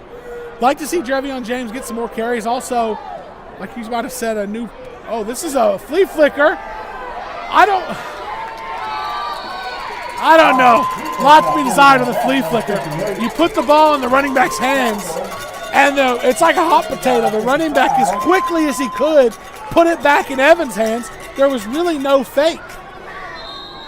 And there's an injured Lion after the play. We're going to step away, and hopefully he can be okay and we can get back. Here at Sideline to Sideline, we love to talk 3A football. Pottsboro, then Pilot Point, but Pilot Point might make it. Chad's been up there. Now this is his, second year. They could slip into the second or third spot. Hey, they upset Mahay in the first round of the playoffs last year. We also talk 4A and 2A. So check us out each and every week. Sideline to Sideline. Serving Pilot Point since 1878, the Post-Signal is your trusted source for hometown news. From local sports and school events to community milestones, we cover what matters most. Stay connected and subscribe today at postsignal.com. And we're back here with the Lion up on his own feet, getting off under his own power. Ryan, John and I talked about that a lot last week. Bearcats trying to run a trick play, flea flicker as well. And it's one of those plays where you'd like to see it develop a little bit longer for that kind of fake to happen and bring the secondary up and allow the receiver to get deeper. It's just too quick of an exchange. You're not able to catch anybody off guard with it. I don't think the running back ever even got both hands on it. It's like he just batted it right back to Garrett Evans. Yeah, a little hot potato action there. So second and manageable turn into 3rd and 11 here for the Bearcats. And it's going to be a pitch, and Picker's going to try to get the edge. He makes a jump cut inside. He's going to carry a Lion a couple yards. And 3rd and 11 is going to turn into about 4th and 2. We are deep on our own side of the field here. It's not 4th and long, but we'll see if Coach wants to risk it or give the opportunity for the Lions to get a stop and have good field position. Yeah, it's an interesting decision here because it is deep in your own territory. But it looks like the Bearcats are going to go for it, and we're not going to punt this ball. Looks like it's going to be 4th and 3. The line to gain from here appears to be the Bearcat 35-yard line. I think I know what Coach Roll's on to. He's telling us what the other team's going to do, and that's what the Bearcats are going to do. We're going to go for it on 4th down. And it's going to be Javion James. He's going to catch the smash, and he's got the yards needed, but a flag comes out late. And if this is on the Bearcat, I think we probably will see the punt team after this.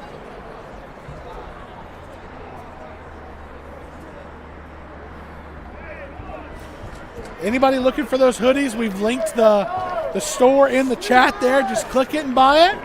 I swear we're not working off a commission here. That'll be worked into next year's contract. We got a lot of negotiation with how great we've been doing. Yeah. Well. Hey, I don't know about you, but I've been calling a lot of plays this year, doing a great job here. I think we're setting up an Anthony Torres punt here. It's a booming punt out way across the 50. Going to take a high bounce and roll. And the Bearcats are going to down this deep in Lion territory, and they're going to pick it up at the Lion 25, which is where the Lions will take over when we come back. In 2014, Uppercut Granite was founded with a mission to provide the highest quality fabrication and installation services to home builders, homeowners, and commercial contractors in the DFW and southern Oklahoma areas. With more than 50 years of combined experience in the countertop fabrication industry, the partners of Uppercut Granite possess the skills and expertise necessary to complete even the most difficult projects. Visit Uppercut Granite Showroom at 1235 J.C. Lane in Pilot Point, Texas, or call 940-765-3525 to schedule an appointment. Bill Bearcats. And we're back. Lions taking over at their own 25 once again. 2-back set. 2 receivers to the wide side, and it's just going to be a run. Tried to go between the tackles, nothing there. Tried to stretch it out to the left side, and it's just a mass of bodies there for maybe, looks to be a 1-yard loss on the carry. Great job by the Bearcats. So 5:44 and counting here with the how the results are looking to shake out tonight in that West Whitney game. West did close the gap a little, but like we said earlier, West has to win that game by 17 or more, and they're losing in the second half. So it's looking more and more likely as this game and this night continues, we'll be playing West. What an unbelievable play by Sip Cooper, getting the ball to Smith Adams. Smith Adams then catches it, breaks a tackle, and a big first down for the Lions. What an athletic play there by Sip Cooper. Yeah, great pursuit there by Reed, trying to make another sack on the play, but Sip Cooper able to sling the ball downfield and get a first down. We're going to go back to Smith Adams on the carry, who's been their most productive player other than Sip Cooper. And now we're just getting a rugby scrum here. Finally get the whistle blown after about 8 yards on that first down carry for Smith Adams. And Sip Cooper's already trying to get them all set up, get them going quickly. Bearcats defense is going to have to get off the ground and get set up here quick. Everybody set for the Lions snap, and now it's going to be a Sip Cooper run to the left. And the Bearcats were barely set and really didn't have any opportunity to bite on any fakes, so they were all in position, making the tackle there for maybe a 1-yard loss there. Yeah, it looks like 6 or 7 Bearcats there on the tackle.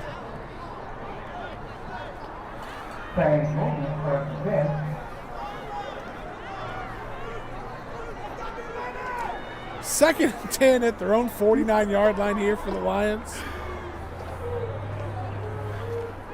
This is going to be a run. This is going to be Joshua Washington in the back. Great Carter hit. Lock wraps him up. Looks like Rangel on the bottom of that pile around his ankles. Joseph Martinez helps. And now we're getting a cycle in. Eli Noblet checking in for the defense for the Bearcats. The only 2 formations all night for the Lions. Trips to the wide side of the field or this 2-back set. That's it. Not a lot of variety, which is surprising when you see this team has scored so many points this year. Straight drop back, strong throw, curl route caught. He's going to get almost the line to gain. It's going to set up a 3rd and short. Torrance Gort on that catch and run for the Lions, setting up 3rd and 1. I believe that's his first catch on the night, right? Strike, accurate throw by Cooper there. Was able to catch and throw in rhythm.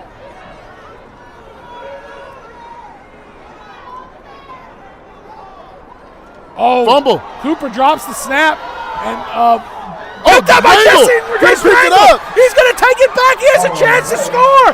10-5, touchdown. The Lions fumble fumble on 3rd and 1. Rangel scoops and scores and puts the Bearcats on the board here in the second half. What a great play. Ball bounced in the Bearcats' favor. Pick it up, scoop and score.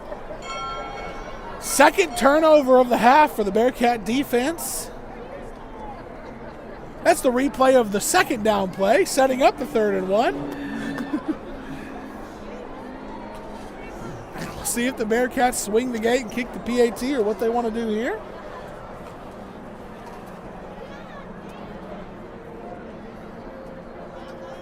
And they're going to swing it all the way, and we're going to Anthony Torres PAT attempt here with 3:23 left in the third quarter with the Bearcats up 40-13.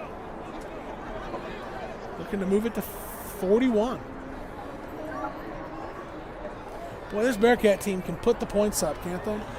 Yeah, definitely kind of surprising. I thought this would be a lot higher scoring game for both teams. Bearcats able to hold the Lions to only 14 so far. It's been a great job defensively. Interesting development there. They hold the snap, and the kick is up, and it's good. 3:23 left in the third quarter. Pilot Point 41, Life Oak 14. Here's the replay there where Cooper just never really handles the snap, was focused on getting the 1 yard he needed. Rangel scoops and scores, and they put in a valiant effort chasing him, but they weren't going to bring him down, stop him from scoring here late in the third quarter. Bearcats extend that lead. That's tough for Cooper, who catches that. He's focused on a power run up the middle, get his 1 yard, drops it. Had a chance to dive into the pile for it, but in the end, the ball squirts away. Rangel picks it up and scores a touchdown here. Interested to see how this is going to work out. On your screen, you're seeing the potential first-round matchups. This is what everything is really looking to shake out to be. Pottsboro versus Mejia, Pilot Point versus West, Palmer versus Grandview, and Whitesboro versus Whitney. That's how the first-round matchups look like they're going to be between District 6 and District 5, 3A Division 1. And don't forget, Ryan, we will bring that game, but it will be audio only. Audio only. The Torres kick is a sky-high kick, fair catch. Caught at the 32. That is number 5, Marcus Franklin Jr. on the catch. We'll get one quick commercial and come back for the Bearcat Drive, or the Lions. With over 40 years' experience, DC David Construction LLC delivers expert craftsmanship in metal buildings, cement work, remodels, painting, and more. Big or small, every job is done with professionalism and pride. Fully insured and ready to quote. Call 940-390-8656 today. And we're back here. I really want to see Cooper get to play more receiver. That was electric, the one catch he had with the big run after the fact. But they have him back at quarterback, flanked by 2 running backs, kind of getting the defense to condense in space, take away a lot of his explosiveness. It's going to be a straight drop back. He throws a good ball. Lane F., who's been a ball hawk today, had another opportunity to get his hands on that one. Good coverage on the play. Yeah, Lane F. came to play here in the secondary for us tonight. Great plays. I think that's probably 3rd or 4th big play by Lane F. Arthur Washington, the intended target. Just a little bit outside of his reach, too. If the ball's right in the breadbasket, Lane F. has a chance to make a play on it, but that ball being extended out a little bit. This is going to be a run to Smith Adams. Smith Adams is going to get spun around on a tackle, and he's going to get about 5 yards on the carry, setting up a 3rd and 5 for the Lions. There's a Lion down. We'll come back on the other side with the 3rd and 5.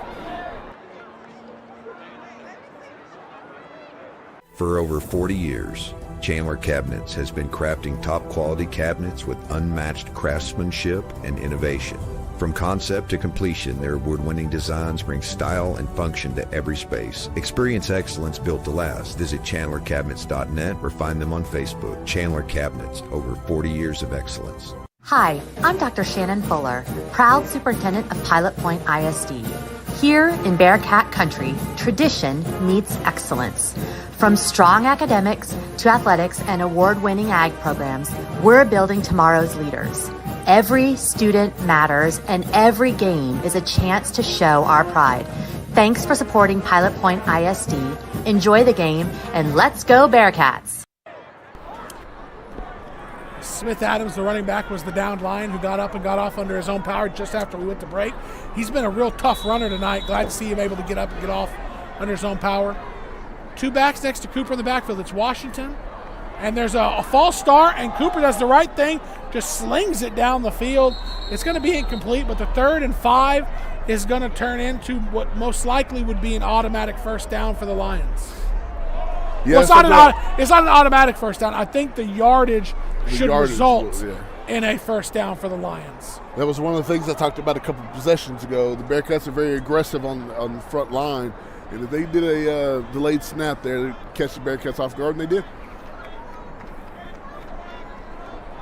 Kadarick Wilson and Joshua Washington in the backfield with Sip Cooper.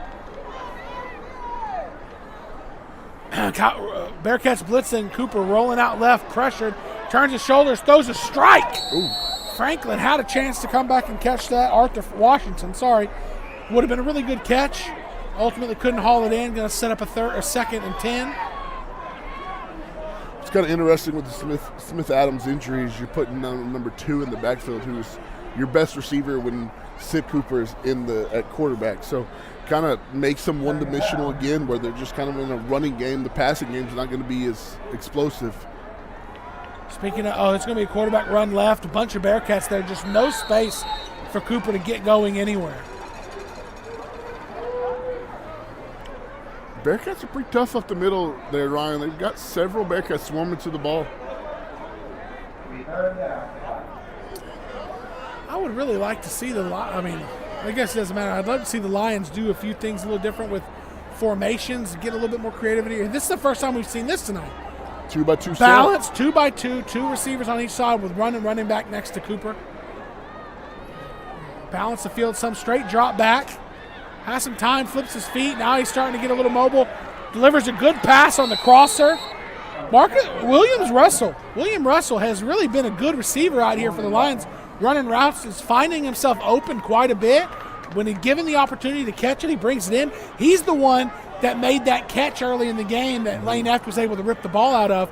But the way he went up and got that was extremely impressive. Yeah, he is a great receiver. He's a little smaller stature, but he's able to get open. He's a shifty receiver as well. He's been open a lot, making good plays. It's going to be 4th and 4 here. Straight draw back for Cooper. Looking, has a little bit of time. Jump throw. He has a man down the seam. It is just out of the reach of Washington there. Arthur Washington had a chance. Sakura Cooper threw that off of his back foot. Couldn't quite get it where it needed to be, and it's going to be a turnover on downs. Yeah, that was a great throw there by Sip Cooper right down the middle, just unable to bring it in. Works in the Bearcats' favor. Bearcats offense going to get to come out. 2:01 left in the 3rd quarter. Firmly in control of the Bearcats. Most successful play of this game has definitely been that power that we like to run, where we pitch it to the running back and let him get to going. Yeah, I could imagine we're going to see a lot more of that as we try to run this clock out and get out of here safely. We still have a quarter plus. It just feels like this game is drug on, feels later than it is. But it's only the 3rd quarter here. And we're going to get another stoppage and play to ground this game even more in the hole. We're getting a timeout on the Lions. I don't think they had all the players they needed on the field, so we'll get a timeout and come back on the other side. Looking for a bank that knows your name and your town? Texas Republic Bank in Pilot Point is your local, community-first banking partner. From personal accounts to small business services, we're proud to be locally owned and fiercely independent, just like you. Come see us on Highway 377 or visit TexasRepublicBank.com. Texas Republic Bank. It's banking like it ought to be. Looking for reliable insurance coverage? Wood Insurance in Whitesboro has you covered. Whether it's auto, home, business, farm, or RV insurance, their experienced team is there to find the perfect policy for you. With access to many top-rated carriers, they strive to get you the best coverage at the best price. Call today, 903-564-6469. That's 903-564-6469. We're back here where the Bearcats are going to take over 1st and 10 at their own 49.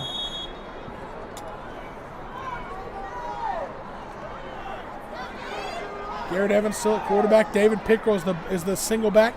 He's going to get the pitch, and he's going to dance around. He's going to get out across the 45. And that's going to be about 6 yards on that first down carry for David Pickrell. Yeah, that's that power running play you like. So Bearcats have been running all night, right? 2 new running backs in there. It looked like number 12, David Pickrell, and number 14, Fernando Marmolejo. Yeah, I think on something like this, as you stretch in the lead, if the Bearcats put another touchdown on the board, I could see a lot of the more backup players getting an opportunity to play in a game like this.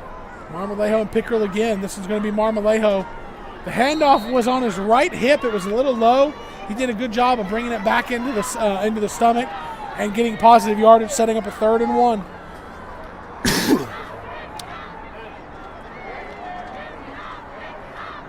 Shout out to everybody watching on both platforms tonight. Remember, starting next week, we will be bringing you live Bearcat playoff coverage. It'll just be audio only. Still be Chris and I on site. 3rd and short for the Bearcats. Snap. It's going to go to Pickrell again. Going to try to find his way. He needs the 40. And he gets it. And he gets right at the 40, and they're going to move the chains. 1st down, Bearcats. Great tough run in there by Pickrell.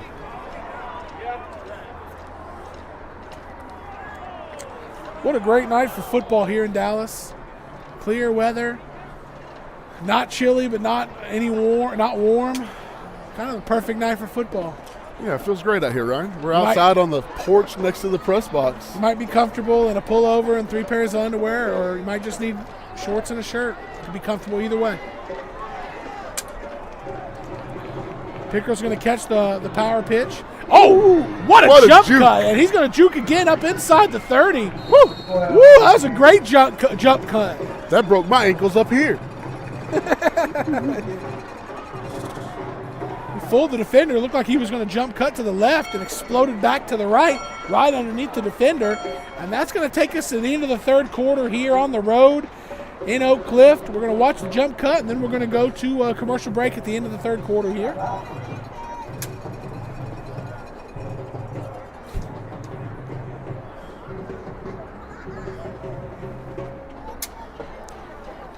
Well, that's not the right play. You know what? We're going to give everybody a few minutes to breathe here. We're going to take a break and come back for the 4th quarter after this. Point Bank is proud to support the Pilot Point Bearcats football season. Open your free e-checking account. No monthly service charge, no minimal balance. Just enroll in e-statements and show your Bearcat pride with the custom Point Bank school logo debit card. Visit pointbank.com to learn more. Point Bank, it's not just banking, it's point banking. Member FDIC. Hey football fans, this is Laura Bradley, broker owner of SouthernLifeLiving.com, a real estate brokerage located right here in Pilot Point, Texas. Whether you are looking to buy or sell, our firm has several experienced agents to guide you through every step of the process. We want to be your go-to source for all of your real estate needs. Please visit our website at SouthernLifeLiving.com, or you can reach me, Laura, the broker owner, at 940-390-3911. And we're back here getting ready to start the 4th quarter. Bearcats have the ball in Lion territory at the 24-yard line. Absolutely. First and 10. Evans going to take the snap. He's going to pitch to Marmolejo. Marmolejo makes the first guy miss, cuts it back up, and he explodes up the field and into the end zone. What a run! It looked more like a scamper than a run. The way he was getting those feet short, choppy churning step. butter. Exploded up the sideline for a Bearcat touchdown. What a run.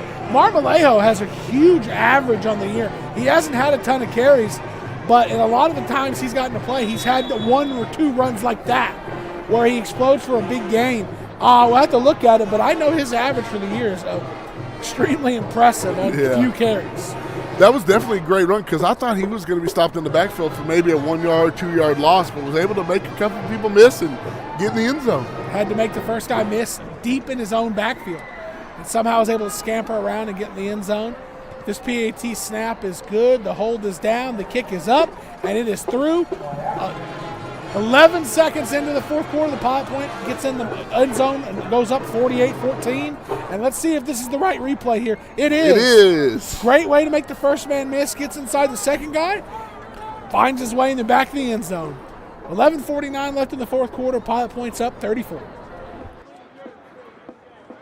Step into a world of kids' fashion unlike anything found in this area. The Eclectic Boho, located in the red buildings at the intersection of Liberty Road and Highway 377 in Aubrey, Texas, offers fashion for your kiddos from newborn to 14. Be sure to make us, the Eclectic Boho, your first stop for all things kids.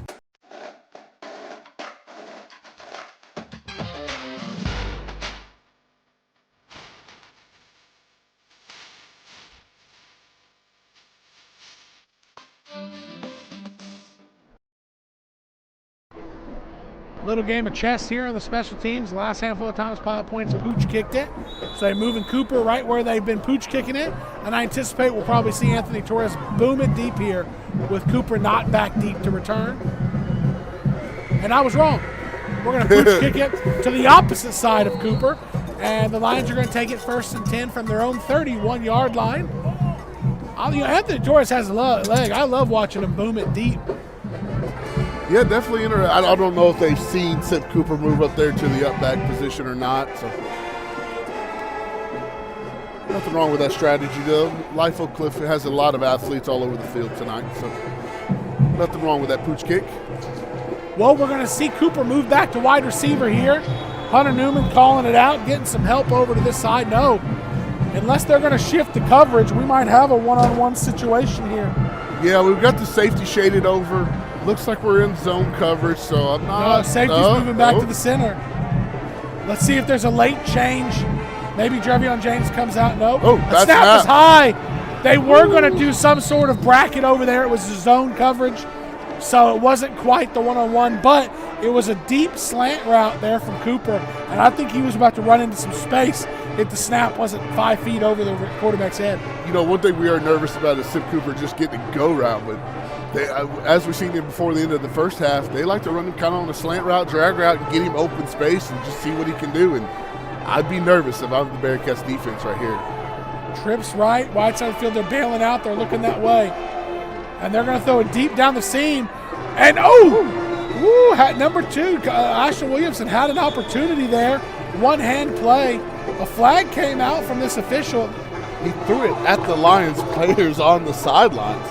The flag wasn't thrown through. Maybe it wasn't a flag. Maybe it wasn't a flag. Maybe it was. Maybe it fell. No, because that was thrown. I thought maybe the players were throwing something.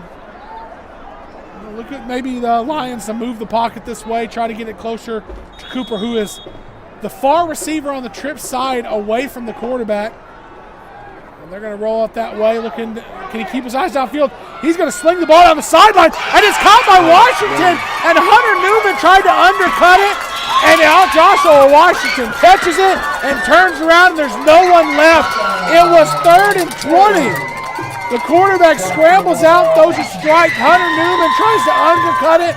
Joshua Williams goes up and high points it and turns around. And like I said, there was no one left between him and the end zone. A big play strike there for the Lions. Yeah, I think a lot of the Bearcats there were kind of focused on Sip Cooper and the underneath. He was trying to come back towards the ball, and number 2 was just able to get past the deepest man. Number 9, he's a guy who obviously wasn't playing quarterback until recently, but man, he has a live arm on him. A little dysfunction on that PAT attempt, but it's up and it's through. 10:53 left in the 4th quarter. Pilot Point 48, Lions 21. With over 150 years experience, Chapin Title and Pilot Point is here to help you. When buying or selling your next property, tell your realtor that you want to use Chapin Title for the experience they have and the convenience of being located right here in Pilot Point. You do have a choice, and that choice should be Chapin Title in Pilot Point. Champion Equipment is more than just an equipment company. For 25 years, Champion Equipment has served the Pilot Point community with top quality rentals, sales, and service. Led by Champ Walker and his son Michael, they will help you find the right solution for any project. From construction to landscape, Champion offers reliable equipment and expert advice. Locally owned and proud to support the Pilot Point Bearcats. If the Lions have ever onside kicked before, they should definitely onside kick here. I agree with you. I was about to say the same thing, Ryan. I was trying to get another play call in for me tonight, but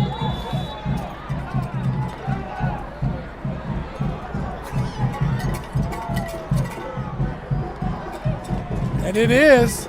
And it's muffed by Rangel, and the Lions are able to jump on it. That was a good onside kick. Got a It lot was of a curve great on. onside kick. Yeah, low, high, fast. At first, I thought it was too hard and too, down the field. But Rangel had the ball pop right up in his face, but it was coming so hot. A lot of people think the onside kick is coming slower. The hops are tough, but they hop into your hands. That thing got on Rangel quick. And the Lions, here we go. Yeah, we got Sip Cooper back here at receiver, one-on-one on their sideline. Now, this is what I like, because he's taken 2 defenders to this small part of the field, and now the rest of the field is open, and they're running him on a crosser. The quarterback had to scramble away from him, but now he's gotten space. This is Laderick is really making things happen at quarterback here.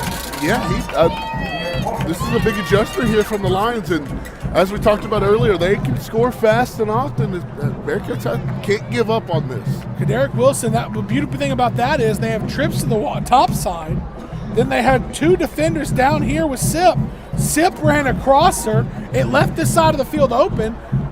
Kadarick Wilson was able to scramble out that way and have a lot of space to run. Yeah, this formation definitely puts the Bearcats in some unfavorable positions. It's going to be 2nd and 2 here. Oh, pre-snap penalty. They were running. That was going to be a go route all the way, double coverage, but it was man coverage there. And Sip Cooper's route running looked very impressive because he got by Drevion James immediately. Yeah. And then it was one-on-one down the field with Hunter Newman. I might double and tell them both, give them space. Yeah.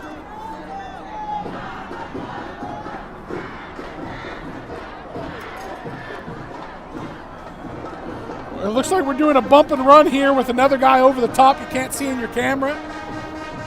And they're looking away, and now stepping up. Kadarick is going to short hop Cooper, who was open on a curl. Yeah, I'm not sure if we are doubling him, Ryan. I think we still had Drevion James there Well, in we're the flat. We're mixing it up.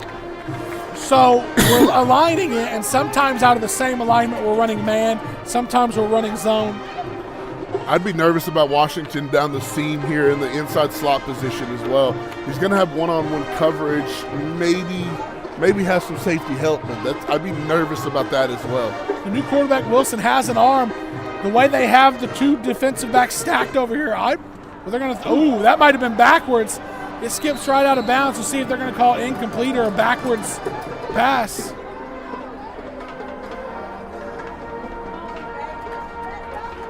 They're backing it up as if it was a backwards pass. I didn't think that was backwards, Ryan. I thought that was pretty linear. It was right down the line at the best. 4th and 12. They're going to move the trips to the right side, which is where Cooper is.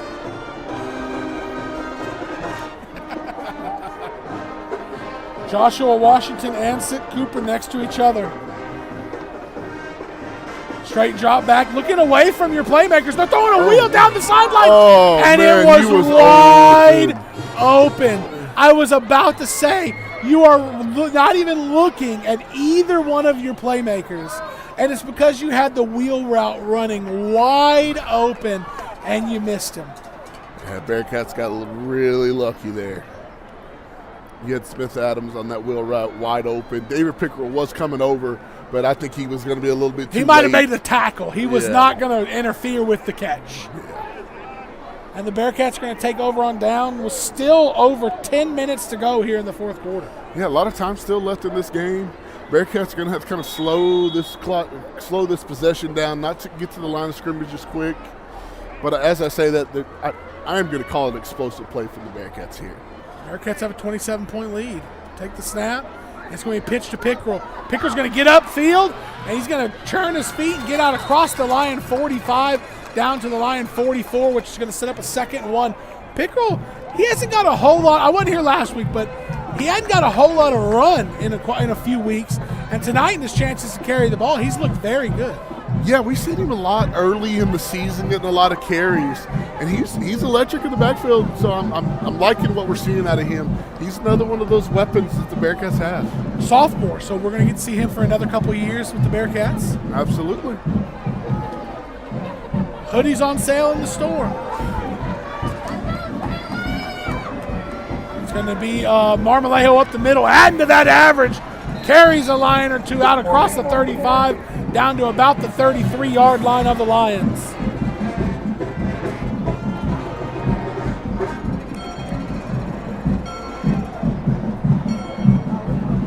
All final in District 5, Whitney beating West, which solidifies they are the matchup, and Grandview beating Mejia. So it's a Whitney, the district champion, followed by Grandview, then West, then Mejia.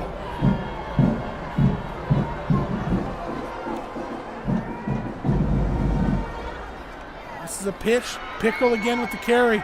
Gets out inside the 30 down to about the 28-yard line. Ryan, I'm not going to say this is 100% accurate, but I did look it up. Marmolejo, 5 carries for 100 yards on the season so far, so a 20-yard average. That might have been before tonight. Yeah, very possible. Which he's had a couple for 2 carries for at least 30 yards, 40 yards.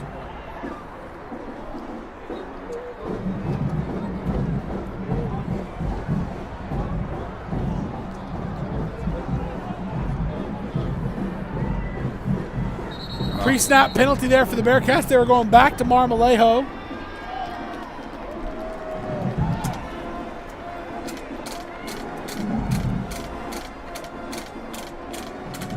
Backing the Bearcats up, stopping the clock. Need to get this clock a-rolling. We want to get out of here.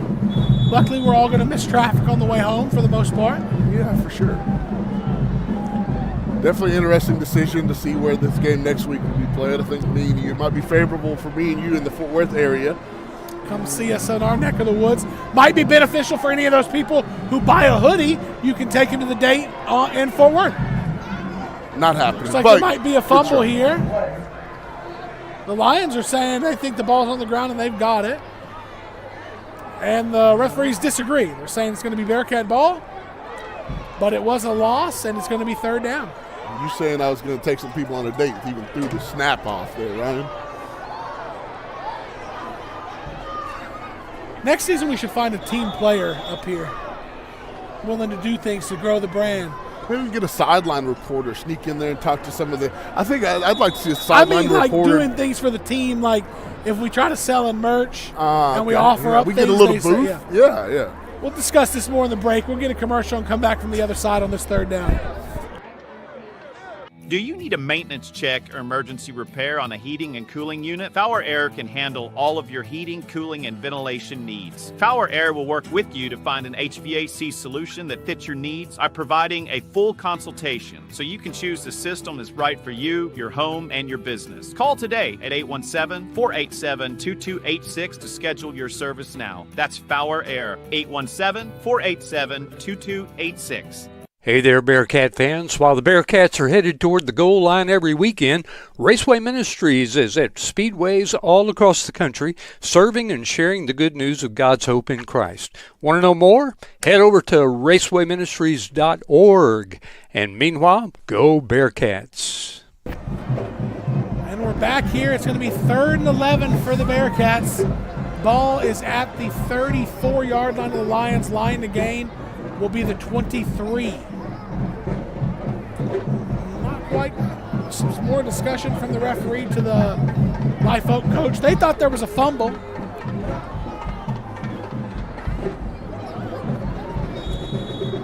It's 3rd and long for the Bearcats. They got 2 receivers stacked up at the right. I haven't seen the stack like that too many times this year. But it's just going to be a run. Marmolejo keeping up with that average. He has a chance, and he's going to drag his way to the end zone again, extending that huge average we talked about. Man, I mean, we're talking now 8-9 carries on the year. Still north of a 20 yards a carry average. We need to start mixing him in throughout the game. Ryan, I don't know how many weapons we've got, but it just keeps stacking on. Every week it seems like we've got a new guy that's just explosive. Marmolejo, fun fact, prom king. He's the prom king this year for the Bearcats. 7:38 left in the 4th. Anthony Torres is going to have this PAT attempt here to move the lead, maybe hopefully to 55-21. Snap, the hold, the kick is up, and it is good. Let's get that Marmolejo replay. And that's not a run. That's just he gets the ball untouched. Yeah. He had to make things happen on both his touchdowns, which have been great tonight. 7:38 left in the 4th quarter. Pilot Point 55, the Lions 21. Does your lab want a swimming pool? Does your Maine Coon want that window in the sun? How much space do your horses need? Maybe you're shopping for future chickens or a mini cow. Whatever you or your pet's home buying needs are, Whitney Delcourt at Lake Country Lifestyle Real Estate is ready to help you find it. Call Whitney today at 214-724-1607 or visit her website at lakecountrylifestyle.com. And we're back here, Anthony Torres, seeing what they want to do on this kickoff. The Pooches have been working for him. Yeah, we got a lot of Lions are up pretty close where Torres has been able to put this ball to the 10-yard line on most of it. They might do a pooch here.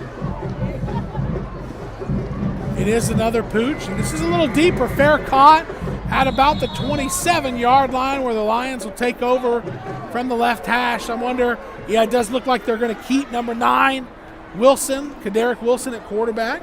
He's provided them a little spark and a little bit more flexibility in the offense with things to do. Use Cooper as a decoy, or more dangerous, actually go to him.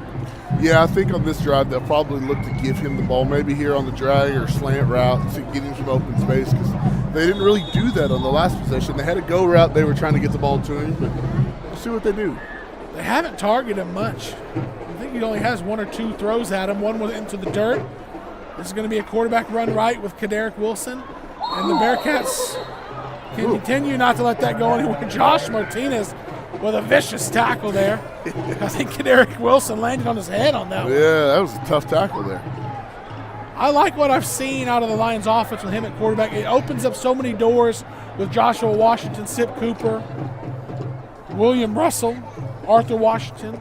Smith Adams in the backfield. Smith Adams is back in, yeah.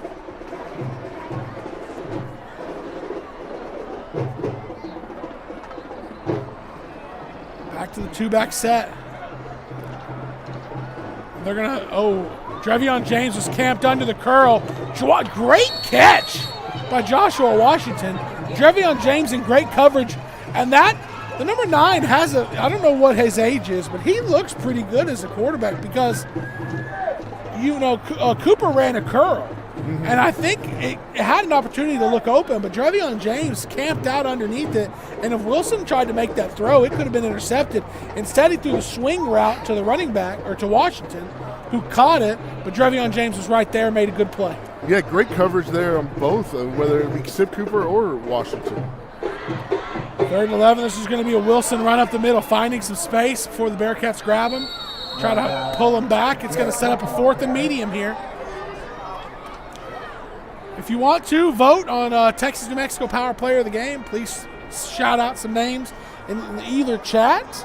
We'll look at those before we make a decision, but we got to make the decision soon. 4th and 6 here. Looking over the sideline, the Lions starting to use some of that clock here. Minority, I guess it's time to start looking forward. Bearcats start playoffs next week. Last year, they got a playoff win. 4th down here, plenty of time for Wilson. He's just going to sail it over the head. And it's going to be a turnover on downs. Nobody really open there. That's one of those situations where on a 4th down, you got to force something down the field. Force it downfield, Yeah, didn't like that decision there by number 9, but hey, gives the ball back to the Bearcats. Maybe we can add another touchdown here on this drive. But you're right, Ryan. We need to start looking at the playoffs next week. We've got a tough first-round matchup again. Well, last year you might have thought, I don't know, it's hard to make of it, right? How tough is District 5? Because last year, the Pilot Point is the 4 seed, played Mejia as the 1 seed, and beat them. So, okay, maybe that District 5 is not really that great. This year, it's been a really competitive district, and a lot of those teams have actually gotten higher rankings through, like Dave Campbell's Texas Football Magazine throughout the year, and that would be a district that in the matchups are probably going to be more favored. Pickrell's going to get this carry, and he has a chance to get in the end zone. Gosh. And he got he a does. late holding flag here. I think it's going to bring this back. Huge run there by Pickrell. 15 yards downfield, and then we threw the flag. That hold affected that run nothing. I hate that flag.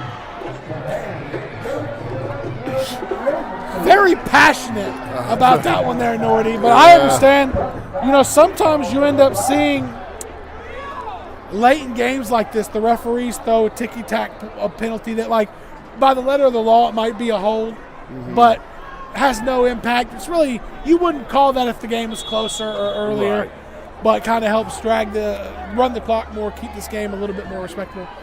I have a personal story about that. Jarman Johnson's last carry of his career, that's exactly what happened to him. 77-yard touchdown run, called back for an absolute baloney hold.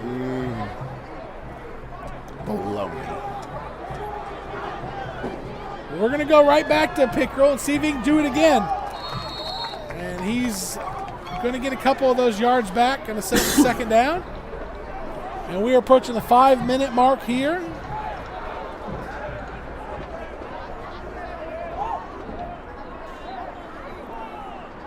Ron, I'd like to see Marmaleo get another carry, see if he can add to that average and maybe put up 3 touchdowns tonight. 3 touchdowns would be a lot, and it would definitely put him in the running for that player of the game. But he's not, I don't think he's out there right now. Nope, I was wrong. He just got the ball. And he's going to at least, he's going to get close to that average on 12, on a second and 13. They're going to get 12 and a half. And it's going to, they're going to get the 13 needed, and that is a first down. With all the paws on the helmet now, it's hard to make out the number on the helmet. Yeah. And then, of course, you can't, from our vantage point, you can't see the number on the back. It looked like a single-digit number on his helmet. Yeah, they're keeping him in the backfield. You never know. He might add to his touchdown total tonight. Well, he's got to do it on this play because if we get any closer to the end zone, it's going to lower his average. Yeah.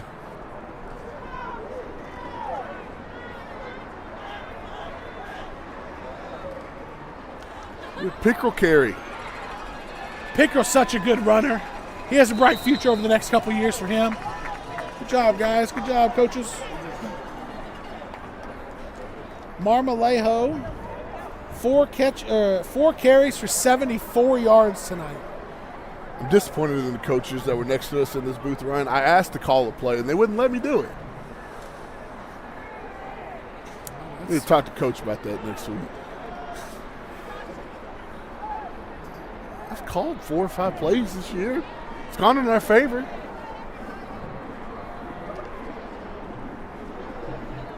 Maybe a touchdown run here. Why not? Never mind. Fumbled snap.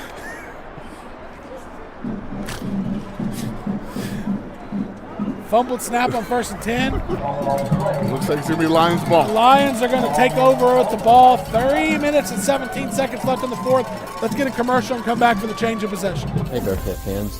You're probably asking yourself right now, don't I know that voice? Yes, it's Terry Slay, the voice of the Pilot Point Bearcats, and have been for over 35 years. But more importantly, the Slay family has been serving the communities of Lake Ray Roberts in the funeral business.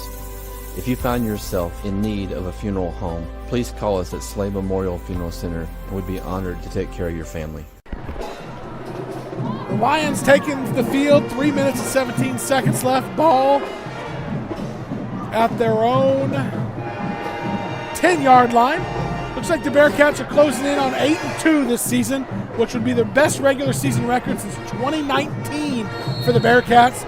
And now we've come a long way over the last couple of years from going 0-9 to 4-8 to here we are 8-2, getting ready to go into the playoffs next week as at an advantage. Yeah, definitely a quick, explosive turnaround for the Bearcats. 0-9, 4-8, 8-2.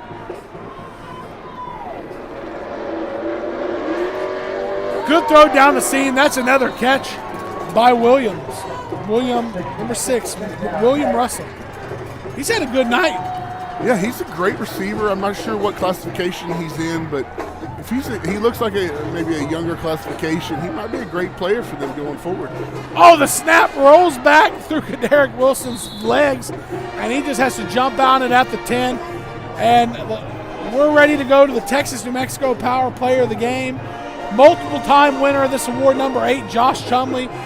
We thought he might have 5 to 7 carries tonight, and he ends up with 16 for 131 yards and 4 first-half touchdowns. Yeah, impressive outing there by Chumley. Oh, hit his zone. Intercepted. Carter Locke has a chance if he wants. He's going to tuck it in. And the Bearcats force their third turnover of the night, and this one goes back for their second defensive touchdown of the night. Yeah, what a great play. Pressure there. Number 34, Reed on the pressure. Creates a disruption from the quarterback, throws a kind of a pop fly. Carter Lock there to pick the ball off and take it to the house. Caleb Reed absolutely leveled Kadarick Wilson as he got rid of that ball. And like you said, caused the ball to float up in the air. Carter Lock camped out underneath it, caught it, no one around. Had to make an athletic play to get in the end zone, and he does. And the Bearcats extend the lead here 2 minutes to go. Like I said, next week we don't know all the details yet. It could be Thursday, Friday, Saturday. It could be in the Fort Worth area, the Grand Prairie area. We're not exactly sure of any of the details yet. The only thing we do know for sure is the opponent will be the West Trojans.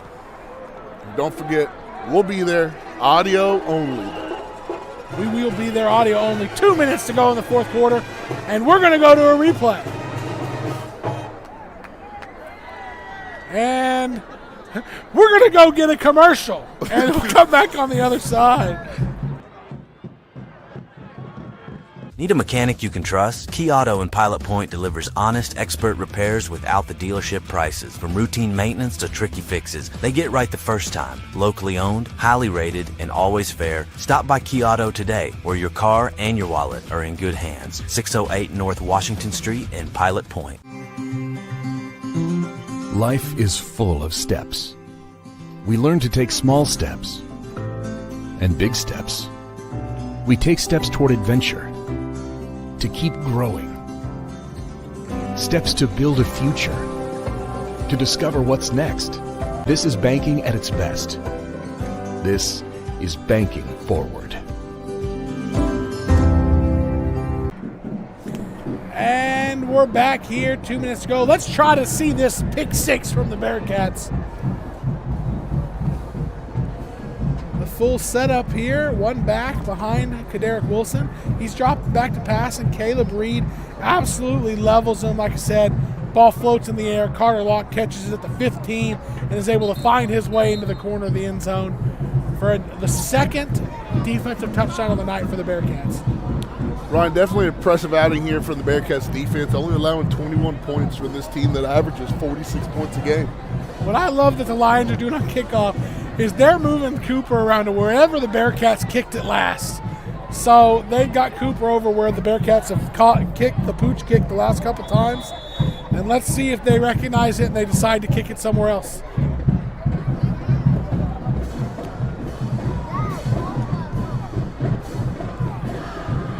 Torres is going to kick it, and this one's going to bounce. And the Lions can't get it. The ball's up in the air. And we'll see who got on it.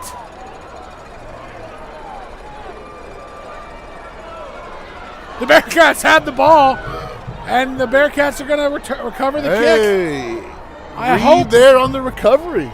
I hope to see victory formation on a few plays for the Bearcats and get out of here and close out this 2025 regular season at 8-2, the district runner-up for District 6-3A, and be on the lookout for the information about next week's playoff game versus the West Trojans. As soon as we have word on that, you can definitely make sure you follow the PilotPointBearcat.com social media page, their X account, their Facebook. Follow that, like and subscribe to the YouTube so you get the notifications next week. But as soon as the news comes out, we'll be breaking on when and where. But it will be the West Trojans, and Pilot Point's not taking a knee here. The ball's on the ground, though. Fumbled handoff exchange. The game's getting really sloppy. At this point, I would like to see a knee. The Lions are going to get on it. Yeah, I think that's a sloppy night continues for the Bearcats. They scored 62 points, a couple defensive touchdowns, but man, Coach Worrell's going to look at this and have a lot to clean up. Fumbled snaps, fumbled handoffs, penalty after penalty. Yeah, there's going to be a lot of discussions about that throughout the week, and make sure, because that's something you cannot have in playoff games. That'll cost you to lose a game. Talk about momentum. It's not the sort of mojo you want to carry in. And it all could have been avoided with a few knees, but getting those last couple carries in. Now the Lions have the ball, and Cooper's back at quarterback for them. And I wouldn't want to see him take too much more punishment either. And they're going to hand off to Kadarick Wilson, who's going to pop off a run here. He's going to carry Carter Lock. And a couple of Bearcats. Wow. And he's still moving those feet. He's carrying a bunch of Bearcats down across the 45. That is an awesome run late in this game, a game that's out of hand, a game that doesn't mean anything to us. But Kadarick Wilson really puts together a huge effort on that run. That was a great run to look back on at the end of this. Yeah, absolutely, Ryan. They're trying to make up for that interception he threw on the last possession. I don't think that interception was his fault. He was blasted. Smith Adams going to get this carry, and he's not going to be so lucky. Bunch of Bearcats there. First on the scene, number 62, Kevin Rodriguez. First Bearcat on the scene there to make a tackle. Yeah, now they're trying to pick up the bodies off the pile. Yeah, number 62 there was able to get great penetration and stop the forward momentum there in the backfield. Under 45 seconds here. Time for one more play as long as it's a run that stays in bounds. But we'll see what they want to do. Running clock here. Cooper's going to take it, and it's going to be a pass play. Drop straight back, and he's going to sling it down the sideline, and it's caught by the Bearcats out of bounds. So what I thought could have been the last play of the game will not be the last play of the game. I think they gave him the interception, Ryan. They're calling that a catch. Fourth turnover of this night. Wow. By the Bearcat defense. Must have been a hell of a catch. I wonder. Maybe we can get the replay? Oh, my goodness. I don't even think that was close. I don't either. I think he was in the right for sure. I don't even think that was close. We'll go to a replay. Slow motion replay thanks to the great camera work of Roger Marsh. Hunter Newman goes up, and it's not even close. Both feet landed 1 yard out of bounds, but the Bearcats stat keepers will take it. And that is the fourth turnover for the Bearcats on what has turned out to be a quite chilly evening late here in Dallas. I wonder what the temperature is, Ryan. I bet it's around 58 or so. And Garrett Evans takes the snap and takes the knee. And barring the officials wanting to do anything. Well, the clock's not running either, Ryan.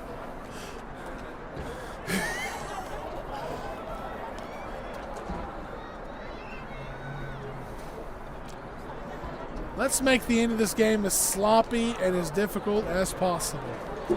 With about, I think we've had, 4 turnovers in the last 4 possessions. The referee's just like, hey, run it.